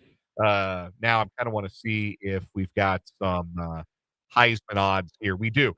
Prairie Band Sportsbook has Heisman odds. Travis Hunter right now minus 400 to win the Heisman. Those are pretty good odds. So, well, like they're not good as in they're not going to pay out a lot, but they're good in suggesting that he is pretty clearly the front runner right now. I just don't understand what the argument you make for anybody else is. So Colorado's good on defense. I don't know how that happened, but they're good. They're not elite, but they're good. They're not good up front on the offensive line, so they still can't run the ball. but they make enough explosive pass plays so that their inability to run the ball doesn't matter. They have all but kind of given up trying to run it, at least early in games, trying to establish that run. But there's no third down that you don't feel like they can convert. It's a little bit like the Chiefs have been in recent years, where this 3rd and 14, screw it. Travis Hunter's down there somewhere, and he can make a play in traffic. Or, okay, we'll throw a bubble screen to LeJontay Wester, and he'll run around and through your defense and get those yards. Or, I'll just throw it deep, and Will Shepherd will out-jump your one-on-one coverage down the field. You can't get them into a bad third down spot. They are able to dig themselves out of so many situations on offense. It's a good football team, man. There's nothing really fluky about it.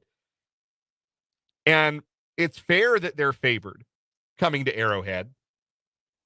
I think a Kansas win involves Devin Neal and Kansas really establishing their will up front, imposing their will on the game, and really committing to running the ball. Because that was the whole thing last year. You could be physical with Colorado because they didn't have the dogs up front to be physical back. Now, they're better, like I said, on their front seven. You can't just gash them over and over again. But there have been 2 teams that committed to doing that in the Big 12 this year. And one of them, Baylor, almost beat them at Folsom Field in Boulder.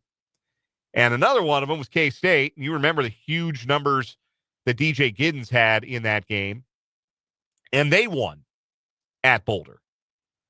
Nobody else has really been willing to just say, we are going to hammer you over and over again. We are going to be a more physical football team in the trenches than you. I think teams have gotten caught up in, well, we got to keep up with Colorado. We got to throw it all over the lot against Colorado. We have to beat them through the air. And I don't think that's the way for Kansas to win this game. I think the way for Kansas to win this game is for Devin Neal and Daniel Highshaw to be battering rams for 60 minutes and to control possession of the ball, to keep the ball away from that Colorado offense as much as possible, and to be the more physical team down in the trenches. I think that's the path. If Kansas wins, I think that means Devin Neal probably carried the ball about 25 times. Daniel Highshaw maybe carried it another 15. Or maybe it's even more carries for Neal, knowing that it's his final home game as a Jayhawk. But I think that's the path to winning. If Jalen Daniels throws the ball 30 times, I don't feel great about Kansas winning the game. I think this is a game that they're going to have to win on the ground, but I think it is entirely doable for Kansas, and I can't wait to see what the atmosphere at Arrowhead is like on Saturday. K-State also in action on Saturday. 7 o'clock kick against Cincinnati. Another night game. Everything for K-State has been at night. Just the weirdest year of scheduling that I can recall for the Wildcats. They've lost 2 straight. The natives are restless. Feels like there might be nothing to play for, at least as far as the biggest goals that this season had to offer. So what kind of energy are we going to see from Kansas State? Are we going to see a team that looks like all is lost? Or are we going to see a team that comes out in the first half, in the first quarter, on the first drive and says, we still have a lot of pride. We still got a lot of pride to play with, and we're going to play with that pride and take the fight to the Bearcats on the road. I think that's the way forward for Kansas State in this game is physicality, certainly, but just energy. Just a spark, something that gives them a little bit of life. I know Chris Kleiman earlier this week was talking about wanting to see Avery Johnson cut loose. Maybe that means he runs the ball a little more. Maybe that means some more concepts and some more deep balls in the passing game. But I just need to see a little bit more energy because really since the Kansas game, it just hasn't felt like K-State's had the same kind of pep in their step that we've seen them have this season. And I was willing after the Houston game to think, maybe that stretch of games just took a lot out of them physically, mentally. Maybe they need a reset. They'll come back. They'll be the team that they were against Arizona State. And instead, Arizona State looked like a continuation of that trend, and that the bye week looked like it did nothing to halt it. There is a lot on the line. There's a lot to play for K-State, even if it's not a playoff appearance, even if it's not a Big 12 championship game appearance. The opportunity to win 9 regular season games and get a 10th in a bowl, a good bowl, still a big deal, I think, for K-State football. They are favored by 8.5 over the Bearcats. Total is 53.5. Cincinnati can run the ball a little bit. K-State, generally good against the run. They're going to have to be better against a running quarterback. They've had trouble against running quarterbacks. Sam Levitt broke off some big scrambles. They're going to have to contain Brennan Sorsby in the pocket a lot better. Just got to be more connected on defense and just play with more energy. I think an energetic Kansas State wins that game, and they might even win it going away. But do they have that in them? We'll find out. We'll know pretty quick. I have a feeling. We'll know pretty quick. Did you see what offensive coordinator Connor Riley called their offense at this moment? He said their offense was inconsistent. He's right. That's what they've been trying to work on all week. Yeah, and they have to be consistent. It starts up front and consistent taking care of the football, consistent moving the chains, but it starts with having a little energy. And Mark B says they've been flat as a pancake last 2 games. They have. They absolutely have. The beautiful thing about energy, though, is sometimes that's a switch you can just flip. It is. Sometimes you can say, hey, you know what? You look back at the film and say, hey, you know what? I did leave my all out there. I wasn't my most energetic self. Let's turn it back on. If K-State has it in them, you'll know right away. If they don't, you'll know right away. We'll take one final break this hour, come back with a little On Second Thought, 580 Sports Talk.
While supplies last.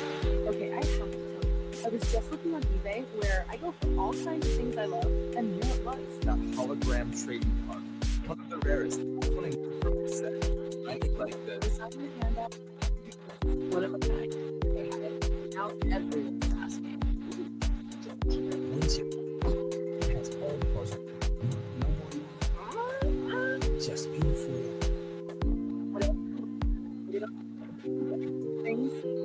Love. Oh no, my phone. Hear that? It's the sound. Smashing it. Definitely broken. Verizon. Black phone and one of our top brands. And get a new Samsung Galaxy S24 Plus on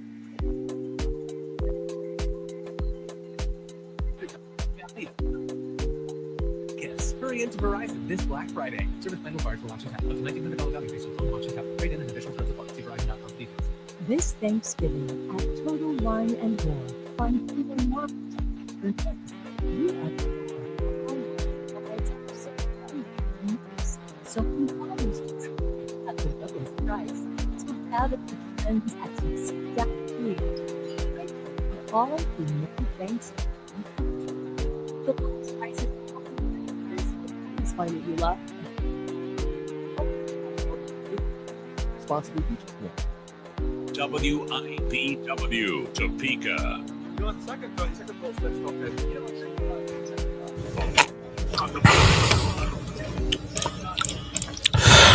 second thought, Well, there's a lot of things I could do for on second thought, but I did think that KU didn't much have a chance of getting bowl eligible, and just winning a couple of games the rest of the way would have been a good finish to their season. But they put themselves in position, 2 good wins in a row, going for a third on Saturday. On second thought, I thought I would make more appearances on this show this week, but 12-hour days really get to you. Yeah, they sure do. Yeah. Just wait till one day you have children, and then you have 24-hour days. You feel like you're always working. Oh yeah. Raising an infant feels like a full-time job sometimes. Believe you me. Hey, I promised tickets. I got a pair of tickets for K-State Cincinnati tomorrow at Bill Snyder Family Stadium tomorrow night, 7:00 kick. Pair of tickets. Let's take caller number 6 to 785-272-9429. Caller number 6 to 785-272-9429 wins the tickets. Hour number 3 of 580 Sports Talk with Dean Miller and the 580 Preps Coaches Club coming up.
Let's get it. Third and final hour of today, the final hour of the week here on 580 Sports Talk.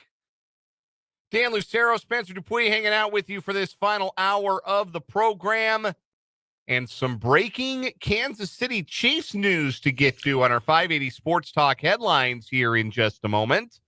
Plus, our 580 Coaches Club, 580 Preps Coaches Club interviews, and our KU player profile with junior defensive end Dean Miller. It's a jam-packed final hour of the program today. Thanks for being with us on 580 WIBW, FM 104.9, online at 580WIBW.com, and on our video stream. Hello to those watching live, and hello to those of you who catch up and watch us later on our YouTube channel, 580 Sports Talk. Also, hello if you're watching on Facebook, WIBW News. Thanks to all who are tuning in. Thanks to Doug from near Rossville. He's our winner of our K-State tickets. He's won a pair of tickets to see K-State and Cincinnati tomorrow night. It's our last pair of football tickets, obviously, to give away, but we've got plenty of K-State hoops tickets that we'll give away for the men and the women as we go along this winter as well. You can involve yourself in the program today. The YouTube live chat is popping. If you are watching on YouTube, 580 Sports Talk is the channel. There's a live chat feature you can access as you watch and interact with us and your fellow listeners. The text line wide open as well, 785-272-9429. Let's go ahead and get into it because we have breaking Chiefs news. The Chiefs have indeed added a veteran left tackle. DJ Humphries is signing with the Kansas City Chiefs. This is being reported first by Jordan Schultz on Twitter, Fox Sports NFL Insider. DJ Humphries was released by the Arizona Cardinals back in March. He tore his ACL at the end of last season, and that ended his campaign. But Ian Rappaport reported earlier today, in fact, that Humphries has been medically cleared to return to play. And now the former Pro Bowler is going to join the Kansas City Chiefs. Spent his entire career with the Cardinals, has had some injury difficulties at times, but at his best has been a Pro Bowler back in 2021.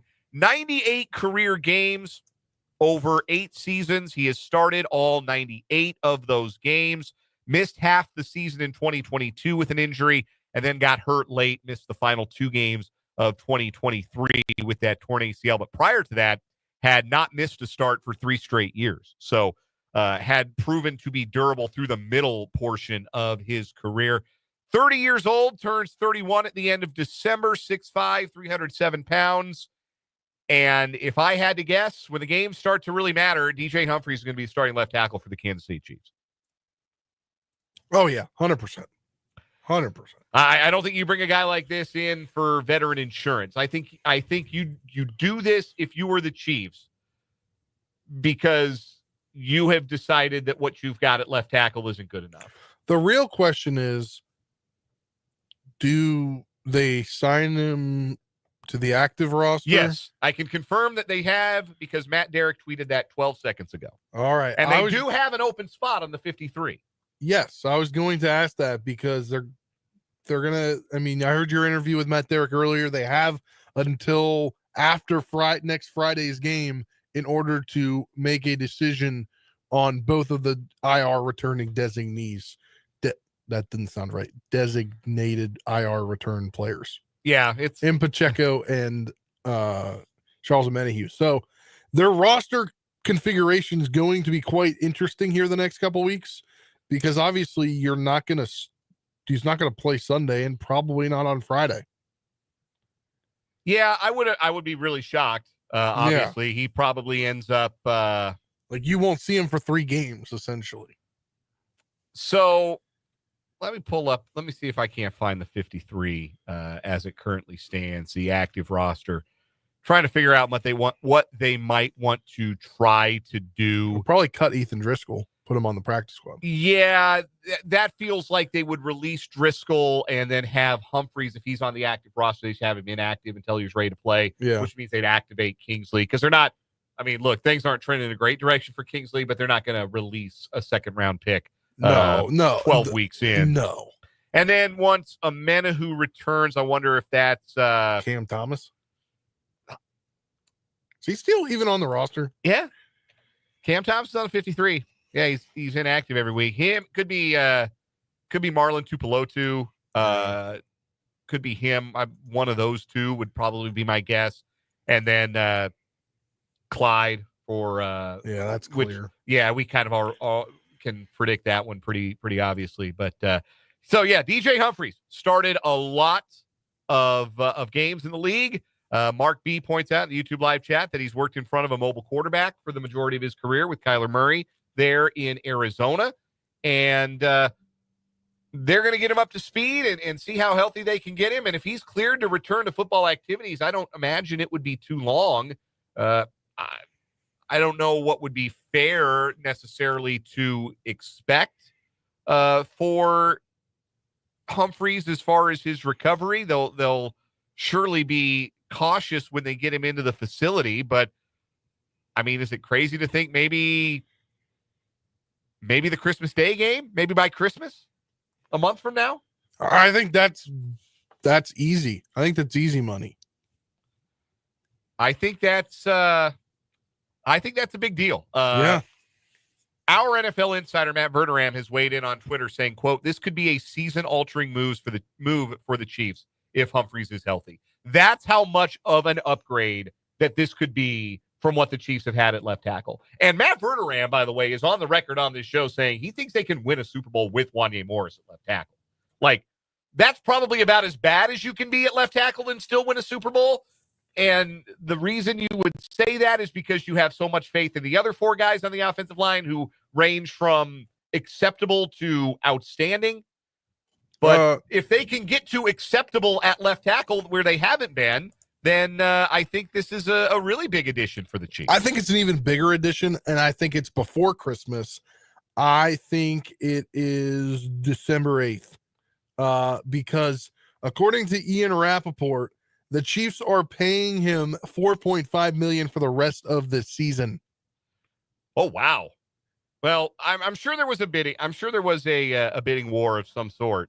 It'd be interesting to see how that fits in the cap. If they fit, how they gotta move maybe some money around elsewhere. But that definitely suggests to me that they plan to get more than just a couple of regular season games in the playoffs out of him. That would suggest to me that they think he can be ready very quickly. I mean, December 8th, or even I get maybe Friday.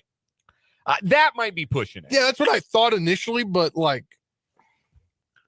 they've got 5 games left if you don't include the next week, right? So yeah, it's 5 games plus 4 games and 3 games in the playoffs. 3 to 4. 3 to 4. Yeah, that would be if he debuted against the Chargers December 8th, that would be 5 regular season games he would be healthy for playing in, and then the postseason run. So the Chiefs have addressed their biggest weakness on offense. They have added a former Pro Bowler and a longtime starter in the league, DJ Humphries, former Arizona Cardinal, returning from an ACL injury. And as soon as he's ready to go, I think he's going to be the new starting left tackle for the Kansas City Chiefs. That is obviously a big deal. That is our first 580 Sports Talk headline of the hour. Spencer, you got a headline for us? Yeah, I mean, I'll kind of wrap up what we talked about. Amenahu or Pacheco not activated this week. Looks like Pacheco will most likely go on Friday. Amenahu maybe won't go on that Black Friday game. Also, I believe you guys talked about this yesterday on the air. The NFL has kind of put out a security notice. We did talk about that. Yeah. There's an update. A watch belonging to Kansas City Chiefs tight end Travis Kelce was found in Providence, Rhode Island. 12 News out of Providence, Rhode Island. Or no, it's 12 News in Kansas City. No, 12 News in Providence, Rhode Island says Providence police say their department wasn't involved in finding it. The investigation obviously continues to be ongoing with the FBI involved in everything. But one of Travis Kelce's watches was found in Providence, Rhode Island. Huh. Well, it didn't walk there. Yeah. Presumably. And Taylor Swift doesn't live in Providence, Rhode Island. Wonder how they knew it was his watch. You think it's engraved? Probably engraved, or he said it was missing. Yeah, fits the description. Yeah. He's got enough money for some distinctive timepieces. Exactly. Are you a watch guy? No. I've never been a watch guy. No, I I have a watch that I don't use that's out of battery, and then I had an Apple Watch until I broke the screen. Phones killed the watch, and then phones tried to bring the watch back with the Apple Watch. I don't see the need to be Inspector Gadget and walk around talking into my wrist all the time. That would just remind me of the old. You probably didn't watch the Inspector Gadget cartoon. I've seen it. You've seen it? Okay. Yeah. I wondered if that was before your time, but Nope. you walking around like Inspector Gadget, and not for me. My mom has one. She loves hers. Like I've talked to people that love theirs. It's just not my get down. I don't like. The other thing too is because I'm left-handed. I'm all backwards. I wear watches on my right hand. So gets people to look at me funny. People look at me funny, and my mom even questions me. I am right-handed, but I do wear my watch on my right hand. Now that is odd. That is like I'm with your mom on this one. Yeah. Also, according to the Kansas City Sports Network, the Chiefs, or I guess this is per rap sheet, the Chiefs are paying him $2 million with the max value of $4.5 million. Okay. So yeah, possibility to get up to 4.5 million. Some escalators. That would be one way you can get around the cap. I think they've got about 2 million, and then if it's incentives, then you can work with those things. Yeah. But, so he edited the post that I had said. It says edited for clarity, the 2 million with a max value of 4.5. There we go. All right. So that is huge Chiefs news. A left tackle, DJ Humphries, free agent, being signed by the Chiefs. Let's get to some more 580 Sports Talk headlines. Let's get to some more NFL injury news. Alluded to this earlier today. The 49ers will not have quarterback Brock Purdy or defensive end Nick Bosa for their showdown with the Green Bay Packers in Green Bay this Sunday. Left tackle Trent Williams is also questionable. He'll be a game-time decision with an ankle injury.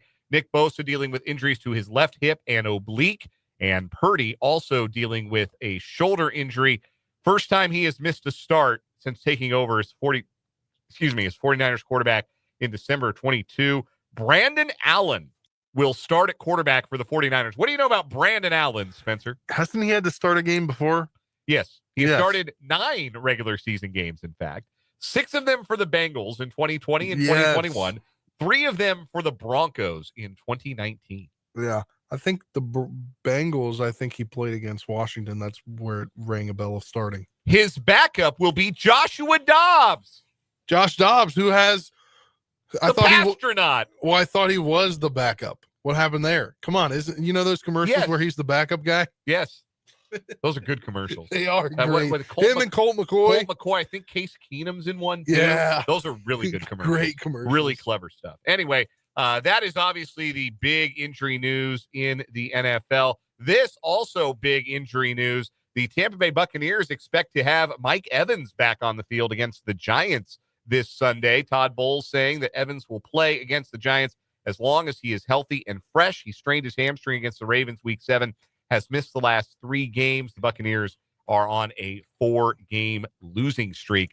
Also, old friend alert for the Chiefs, L'Jarius Sneed being placed on injured reserve. He's been dealing with a quad injury since week 6, and today will be placed on injured reserve. He's played in 5 games this season, recorded 23 tackles. Disappointing year coming off of the trade to Tennessee. Got the big contract, but unfortunately has not been able to contribute to the Titans, and the Titans stink. So tough year for the former Chief, L'Jarius Sneed.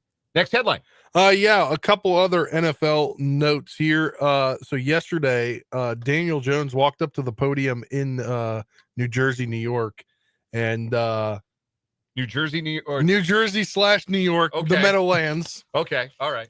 And he basically wrote a note on his phone saying how thankful he was for his time in New York, and he's no longer starting, that he's been benched.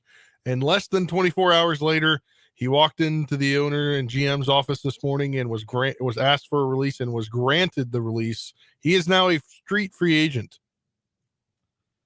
So I think, and we've said as much on the show before. Brendan and I have both said this, that Daniel Jones is going to be a fine backup in the NFL for a long time. But he's not a guy you give starter reps to, and he's sure as hell not a guy you give $160 million to. The entire fascination with Daniel Jones was so strange to me from the very, very start. He was not even like honorable mention all ACC his last year at Duke. But he was the MVP of the Senior Bowl, and apparently that got Dave Gettleman's attention, and he took him 6th overall in that draft. Now, we'll be fair. Not a great quarterback draft, the 2019 NFL draft.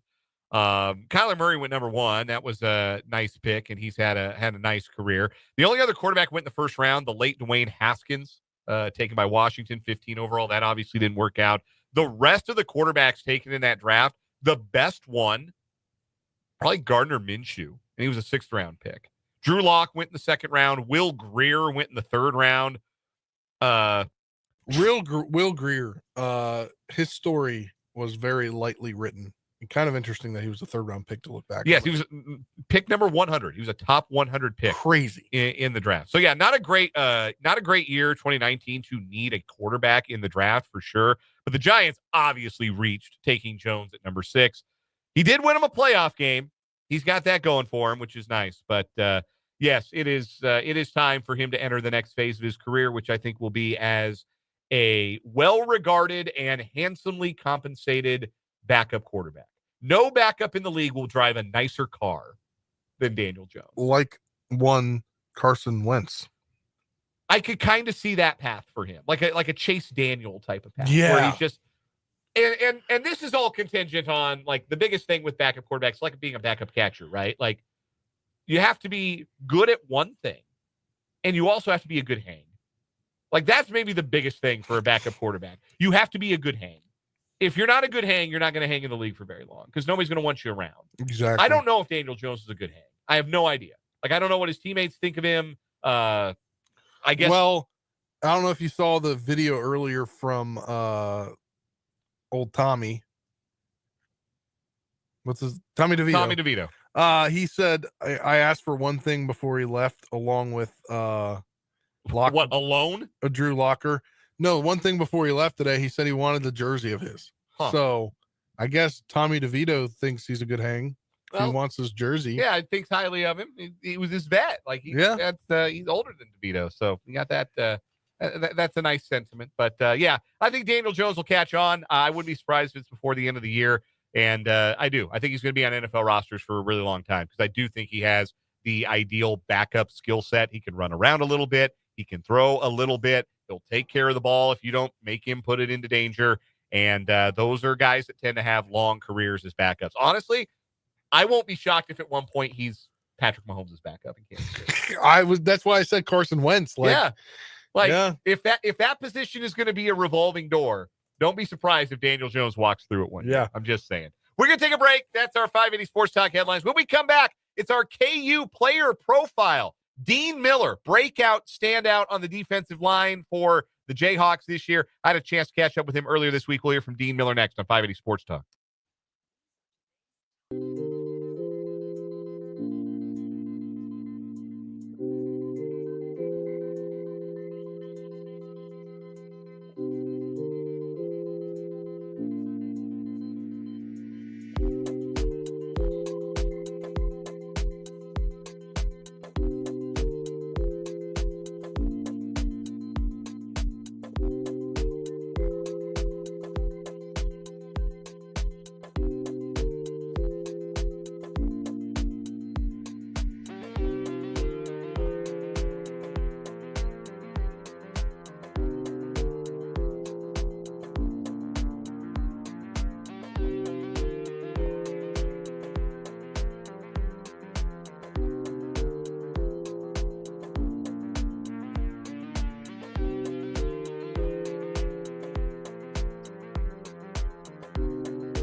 Viking.com.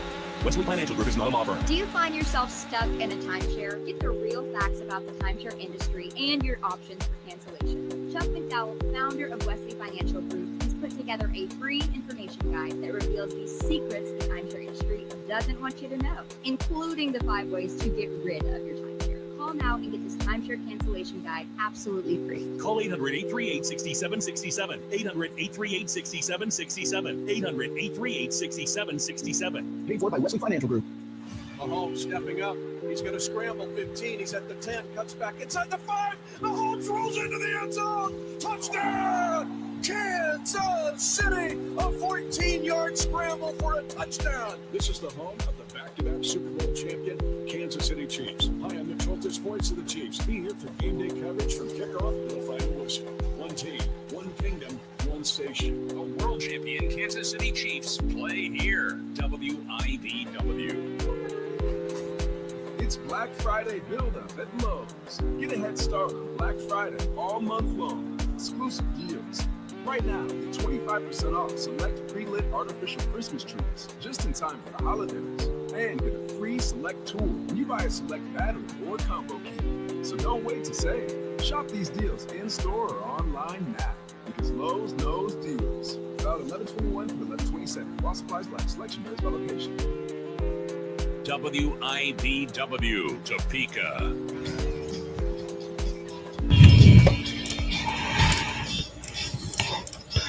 527 on 580 Sports Talk. We get a chance to interview and get to know KU and K-State players throughout the football season. We call them our player profiles. Earlier this week, I spoke to KU junior defensive end Dean Miller. He's been one of the breakout players for this year's edition of the Jayhawks and has a great story coming from the JUCO ranks, being a player that almost didn't get big enough to be able to play for these Jayhawks, then got so big he ruined a suit. He tells those stories and more on our player profile this week. This week's KU player profile introduces us to the redshirt junior defensive end from Los Angeles, California, Dean Miller, joining us on 580 Sports Talk. And Dean, you guys are coming off of an emotional and tough win on the road at BYU. It sure seemed like watching from a few hundred miles away that one meant a lot to you guys. How much did that win mean to your team in that locker room after the game? Man, fun honestly is an understatement. We were absolutely electric coming out there on the field, being in that atmosphere, the fans, real excited to just get the game on. And of course we got the outcome that we wanted. So getting back in that locker room with the guys was definitely a completely positive experience. No doubt about that. It's 2 weeks in a row now that defensively you've made a play or a stand to kind of seal the game. It was Mello Dotson's pick 6 against Iowa State, and then you guys stopping BYU in the red zone on the final drive of the game on Saturday. How much do you feel like the defense has improved throughout the year to give you a chance to make those stops in moments where maybe earlier in the season you weren't able to make those plays in those stands? Sure. I mean, I think that just comes with getting comfortable with the people you're playing with. We definitely have a lot of seniors on the defense, but we got some new pieces as well, such as myself. So really just learning to play with each other as a unit and feeding off each other's energy and knowing that the person next to you, behind you, and in front of you has your back. And I feel like throughout the season, as it's progressed, we've just really started meshing and, moving together as one unit together. Well, we're talking to Dean Miller, defensive end for the Kansas Jayhawks, our KU player profile this week on 580 Sports Talk. Dean, you've got a great story. Your growth, both in terms of as a player, but also your physical growth, allowing you to make big strides as a player and make a big impact for the Jayhawks this year. And it goes back to, I asked your coach, Lance Leipold, after the Lindenwood game, a question in the post-game press conference, and he mentioned that you needed a new suit at some point this year. So tell me about that. Tell me about the process of realizing, wait a minute, I've outgrown my game day suit. Sure. So basically, it just came down to, season was coming close. And especially in the first half of season, when we go through home games, we like to put a suit on for that Jayhawk walk. And I was just, going through my normal routine, making sure I had everything I needed, making sure everything still fit and whatnot.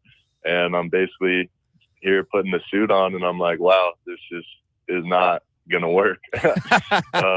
So, clearly after putting on around 30 pounds, it was pretty clear that I was going to need a new suit. So, yeah. I mean, certainly you're looking in the mirror or you're going through weigh-ins and you understand that your body is changing, but did you feel like that kind of transformation, like you had that in you to get to a point where you put on the 30 pounds, you're busting through your suit, the whole thing? How rewarding, how gratifying was that process for you to get you to a point where it allowed you more of an opportunity to play this season? Yeah, I mean, honestly, it means the world. It was definitely extremely rewarding because, honestly, my main goal from when I stepped in the building here at Kansas was, weight gain. My coaches always told me, I need to get to a certain weight to play. And once I did get there, I would have the opportunity to go out there and show what I could do. So now that this year is finally starting to come into fruition, it's just, man, it means the world because now, I came here to play, and now it's finally happening, and I just feel blessed, really. I'm sure you always had the confidence in your own ability, but to go out in that opener against Lindenwood in an expanded role and you put up a sack in the season opener, how much did that sort of prove to you that you had come as far as you wanted to come and that now you were going to have the opportunity to, like you put it, have the career you kind of envisioned for yourself? Right. Yeah. I mean, honestly, that just kind of lit the fire from under me and just got me going even more. I was pretty electric after that first sack. And once I got it, I knew I wanted to get more. And, that's been my whole goal throughout this season and is going to continue to be my goal to, get after that quarterback. So it feels great. Just trying to keep the train rolling. We're talking to Dean Miller, our KU player profile this week on 580 Sports Talk. Dean, the redshirt junior defensive end out of Los Angeles, California. And Dean, before you came to Kansas, you started in the junior college level. You were at the College of the Canyons for one season. What did your JUCO experience teach you about the kind of player you could be and how far you would have to go to become the player you wanted to be? Sure. Going against people at the junior college level is definitely a little different from both high school and, of course, at a full 4-year university. Because while you're there, you're still going against, grown men who are 21, 22, 23, 24, whatever it may be. So there's definitely still grown men. But I think the jump from junior college to, a 4-year university, and especially at the Division I level, is where you kind of see those skill gaps actually coming into play. So once I was able to prove myself in junior college by performing and producing, getting numbers, it kind of just gave me the confidence knowing that, I could keep it rolling and, move on to the next level and just try and elevate my game from there.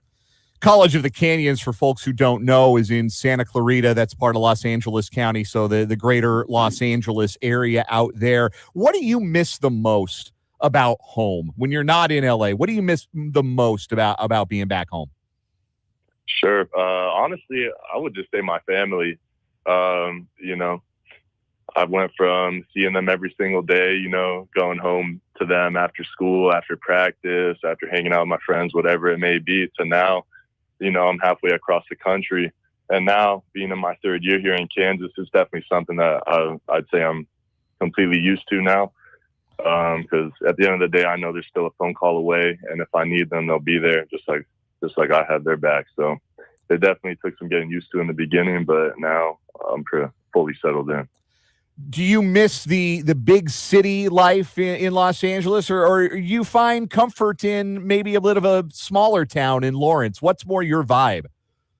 Sure. Honestly, it kind of just depends on who I'm with. At first, I will say it was a pretty major change coming from the big city to somewhere like Lawrence, where it's just a little slower pace, a little more calm. And at first, I didn't really know what to expect because I had never been really on this side of the country. But now I'd say, I might even say I prefer it now, kind of how, it's a little more chill out here and really just allows me to keep the main thing, which is football, and just allows me to stay focused and get closer to my goals every single day. Got a couple of more questions for Dean Miller, defensive end for the Kansas Jayhawks, our KU player profile this week on 580 Sports Talk. Big one on Saturday with Colorado coming to Arrowhead Stadium. Talk me through the feelings and the emotions of this week for your team. Obviously, it's a substantial game for them as they try and make the Big 12 championship game. It's a big game for you guys trying to maintain your hopes for bowl eligibility. What has the prep been like this week to get a chance to play a game that's going to have a bit of a national spotlight and an opportunity to, like last week, play spoiler, but have a chance to do it in front of your home fans? Right. Yeah, I mean, definitely I can tell you one thing is we've been getting after it in practice this week. That's for sure. You know, we recognize that they got playmakers across the board, you know, some real speed that we're going to have to deal with. So we've really just been focusing on game planning and, you know, making sure we have a set plan going into that game so that we can keep this momentum going that we've got from these last two games, beating ranked opponents. But at the end of the day, you know, it's just another team on the schedule who's in our way to get to a bowl game. And, you know, like I said earlier in the year, we're going to fight every single game. So, you know, whether it's Colorado, Iowa State, BYU, or Baylor coming up, you know, we kind of have that same mindset of just, you know, find a way to win. So that's been the main focus this week, I'd say.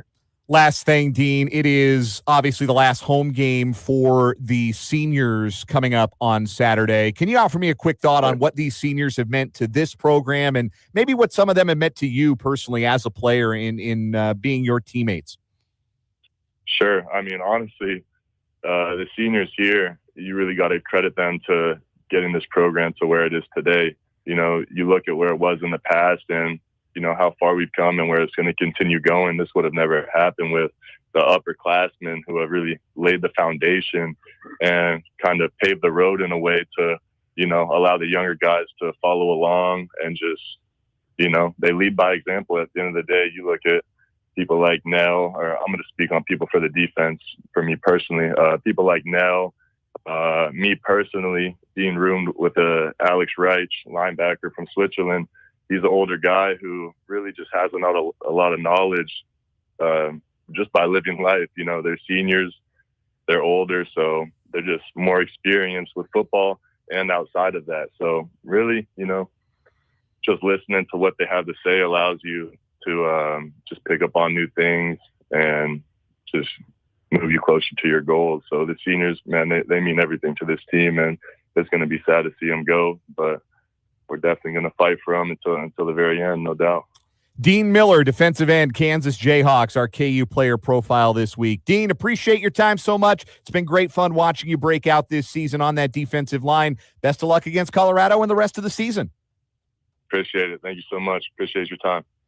That was Dean Miller. Enjoyed getting to know him a little better earlier this week, our KU player profile. We'll take a break. When we come back, two Shawnee County teams still alive in the high school football playoffs tonight. We'll hear from their head coaches on the 580 Preps Coaches Club after this.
541 on 580 Sports Talk. Before we get into the 580 Preps Coaches Club, I want to remind you that the holidays are right around the corner. Black Friday is right around the corner.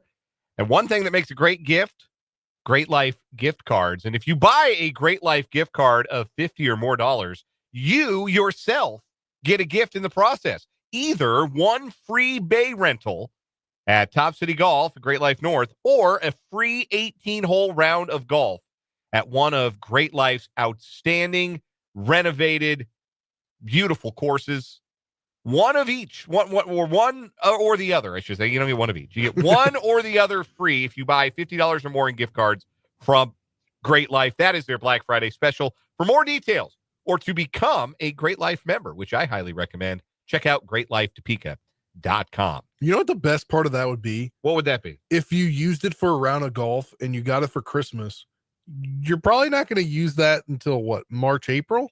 That depends. Look, if you're a hardcore golfer, golf season starts like the first 50-degree day of the year. I was just saying it'll be such a delight to realize when it gets nice again. It's sort of like a late gift for yourself. Yeah, it's like, it'll be like finding a $20 bill in your coat exactly. pocket. Yeah. Like, that sounds great. Hey, wait a minute. I can go play for free. Yeah. That's a great point.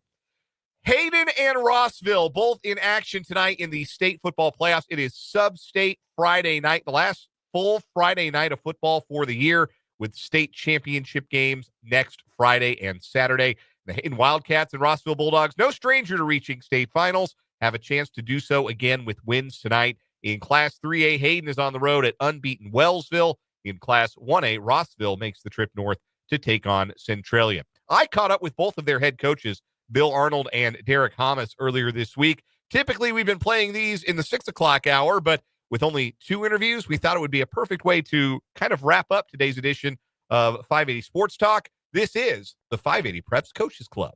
Bill Arnold, Hayden. Bill Arnold is the head coach of the Hayden Wildcats, returning to sub-state after a 56-6 victory over Prairie-Lecompton in sectional round play last Friday. The Wildcats head to Wellsville to take on the Eagles in sub-state play. And Bill, we had talked before your sectional game against the Cause about the importance, again, of getting off to a good start, a fast start in the game. And boy, you certainly did that. And Jensen Strickle's such a big part of it. He's obviously been a big part of your team the last 3 years, but how has he grown as a player and a weapon for you as this season's gone on? Well, number one, we've had some injuries, and Jensen's filled in, and by design, we kind of move him around a fair amount on offense to some different positions. But I think as much as anything, it's just he's a quiet leader. And he's been forced to be a little bit more vocal than what he's comfortable with sometimes, but such a tough competitor. He's definitely been fun to be around for the last 4 years. I mean, the kid's he started as a true freshman with us in the secondary on defense, and he was fun to watch the other night. Defensively, that was an offense in Prairie-Lecompton that was starting to gain a little bit of confidence as the playoffs wore on. You hold them to 6 points. What did you like best about your team's performance on the defensive side of the ball? Probably the execution of the game plan. We had obviously we played those guys about a month before, so we had a little bit of an idea about what they did offensively. We changed a few things up from the first time that we played them, and I thought the kids, just as far as execution-wise, alignment, and they flew around with the football and tackled really well. Wellsville is the opponent in sub-state play. What are your first impressions of Wellsville as you've had a chance to review the tape and prepare for them in this game? Well, they've been very efficient offensively. They're averaging over 40 points a game, and at the same time, defensively, they're only giving up about 8 points a game. So they're a pretty well-rounded team, and they've got some special athletes out there that have some good speed and a good skill set. It's a little bit hard to tell sometimes on the physicality of things. because we really don't have any common opponents. So it's definitely going to be a good test for us. What things offensively are they going to try to do to challenge your defense, and what will you have to be particularly sound with on Friday? Well, alignment's a big part of it. I mean, they're a team that you go through, and we have over 19 different formations that they've ran on the offensive side. And I mean, very, very similar to us in terms of trying to play the chess game and figure out which formation the kids might misalign to and take advantage of it. Defensively, you mentioned the speed of Wellsville. How do you try to limit some of that speed getting involved in the game on the offensive side for the Eagles?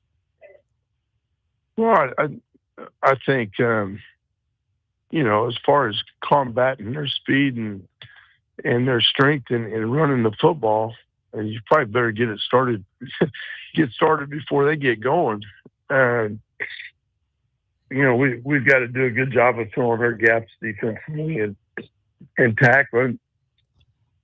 Excuse me. And at the same time, we need to be efficient on offense. We need to be able to sustain our drives, win the time of possession, and score when we're in that red zone. Bill Arnold is the head coach of the Hayden Wildcats, taking on Wellsville for the right to play for a state championship coming up on Friday night. Bill, best of luck to you and the Wildcats. Thank you very much. Appreciate it. Derrick Hammes, Rossville. Derrick Hammes is the head coach of the Rossville Bulldogs, victorious at sectionals last Friday night and won for the ages, a 42-38 comeback victory in Holton against Jackson Heights. Rossville now travels to Centralia for sub-state play. And Derrick, first thing I have to ask you is this: how often in a given week do you practice the onside kick and recovery? Well, we practice it every week. How often? However many reps we need, honestly, for the depth and the kids that have to recover the kick. And honestly, your reps probably accumulate through the course of the year when you do that. So, it's part of the game that we do practice. Maybe 2 or 3 reps of practice if it's done right, and we get all the kids in that need to practice the play. But that's probably an honest answer for you right there. You've been around the game a long time, coached a long time, had a lot of great victories in your head coaching career. But can you remember one quite like that in the position that you were in to be able to rally back in the last 5 minutes, including the 2 onside kick returns? Have you ever seen anything quite like that one? No, I haven't. And I can't even recall watching one. It was pretty unique. We had a 2-minute situation before halftime as well. So, when we needed to, we were good offensively, and we executed at a high level in those situations. So I was really happy with that. I wished that we did not fall behind on the possessions, and that for us was kind of the killer.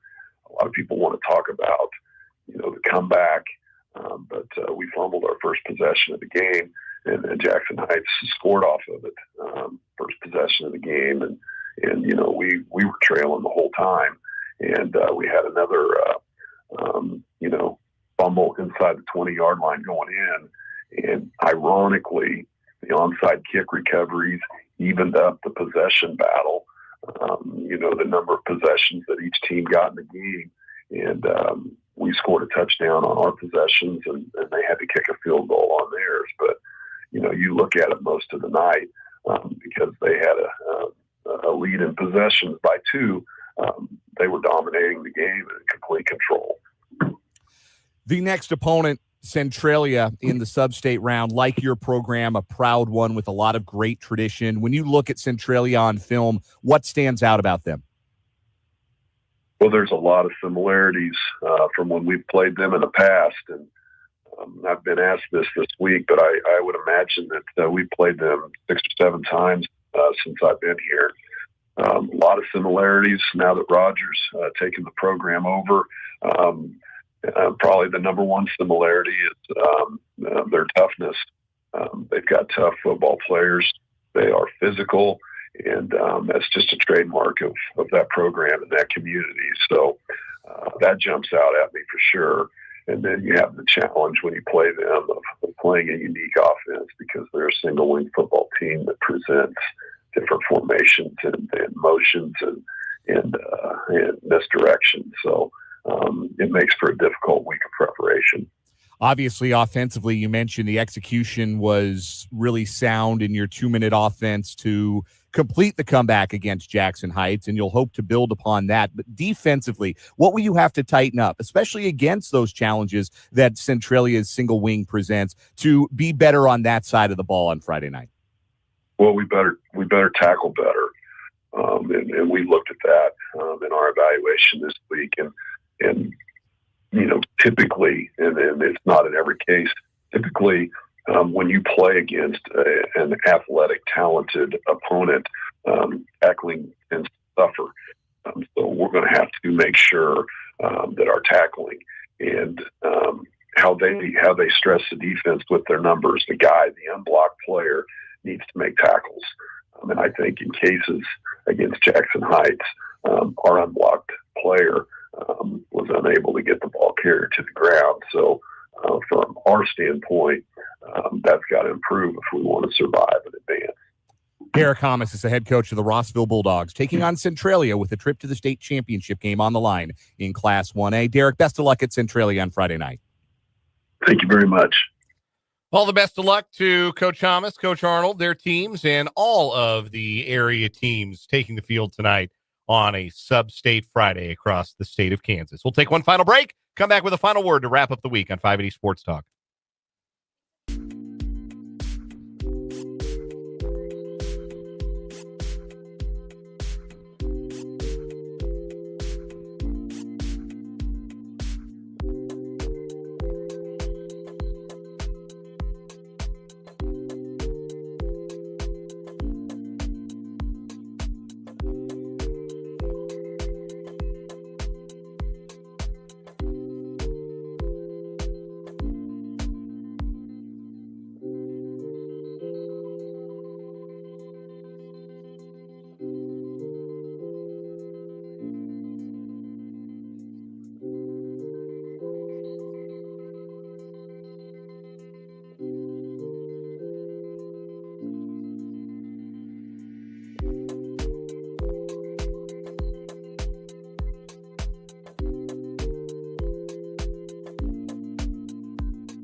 Wrapping up, walking off. It's a final word on this Friday. Spencer Dupuis, what do you got? Great week of action for sports coming up this weekend. A lot to watch for. Obviously, Colorado, Kansas is going to be a big one to watch. Kansas State, Cincinnati, as Kansas State tries to get back in the win column.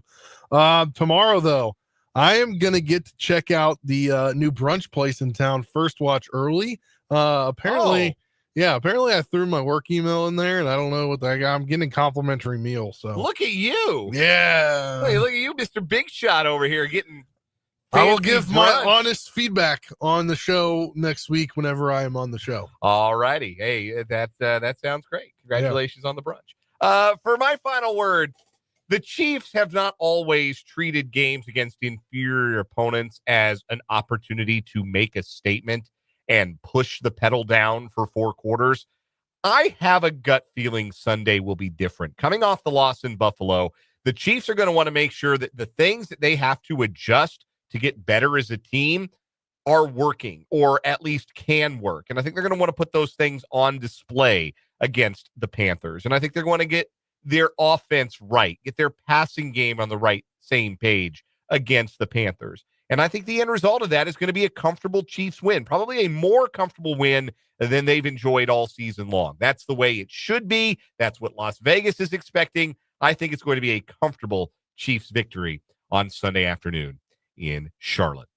That is going to do it for us here on 580 Sports Talk. We got K-State basketball from the Virgin Islands. They take on the Revolutionaries of George Washington coming up, a 7 o'clock tip, 6 o'clock pregame coming up. We got K-State football on the air on Saturday, Chiefs football on the air on Sunday here on the Sports Voice of Kansas. Then we'll be back to talk to you following K-State women's basketball at 2 o'clock on Monday, with you until 6 on that day. So for Brendan and Spencer, I'm Dan saying good night. Enjoy your weekend. This was 580 Sports Talk.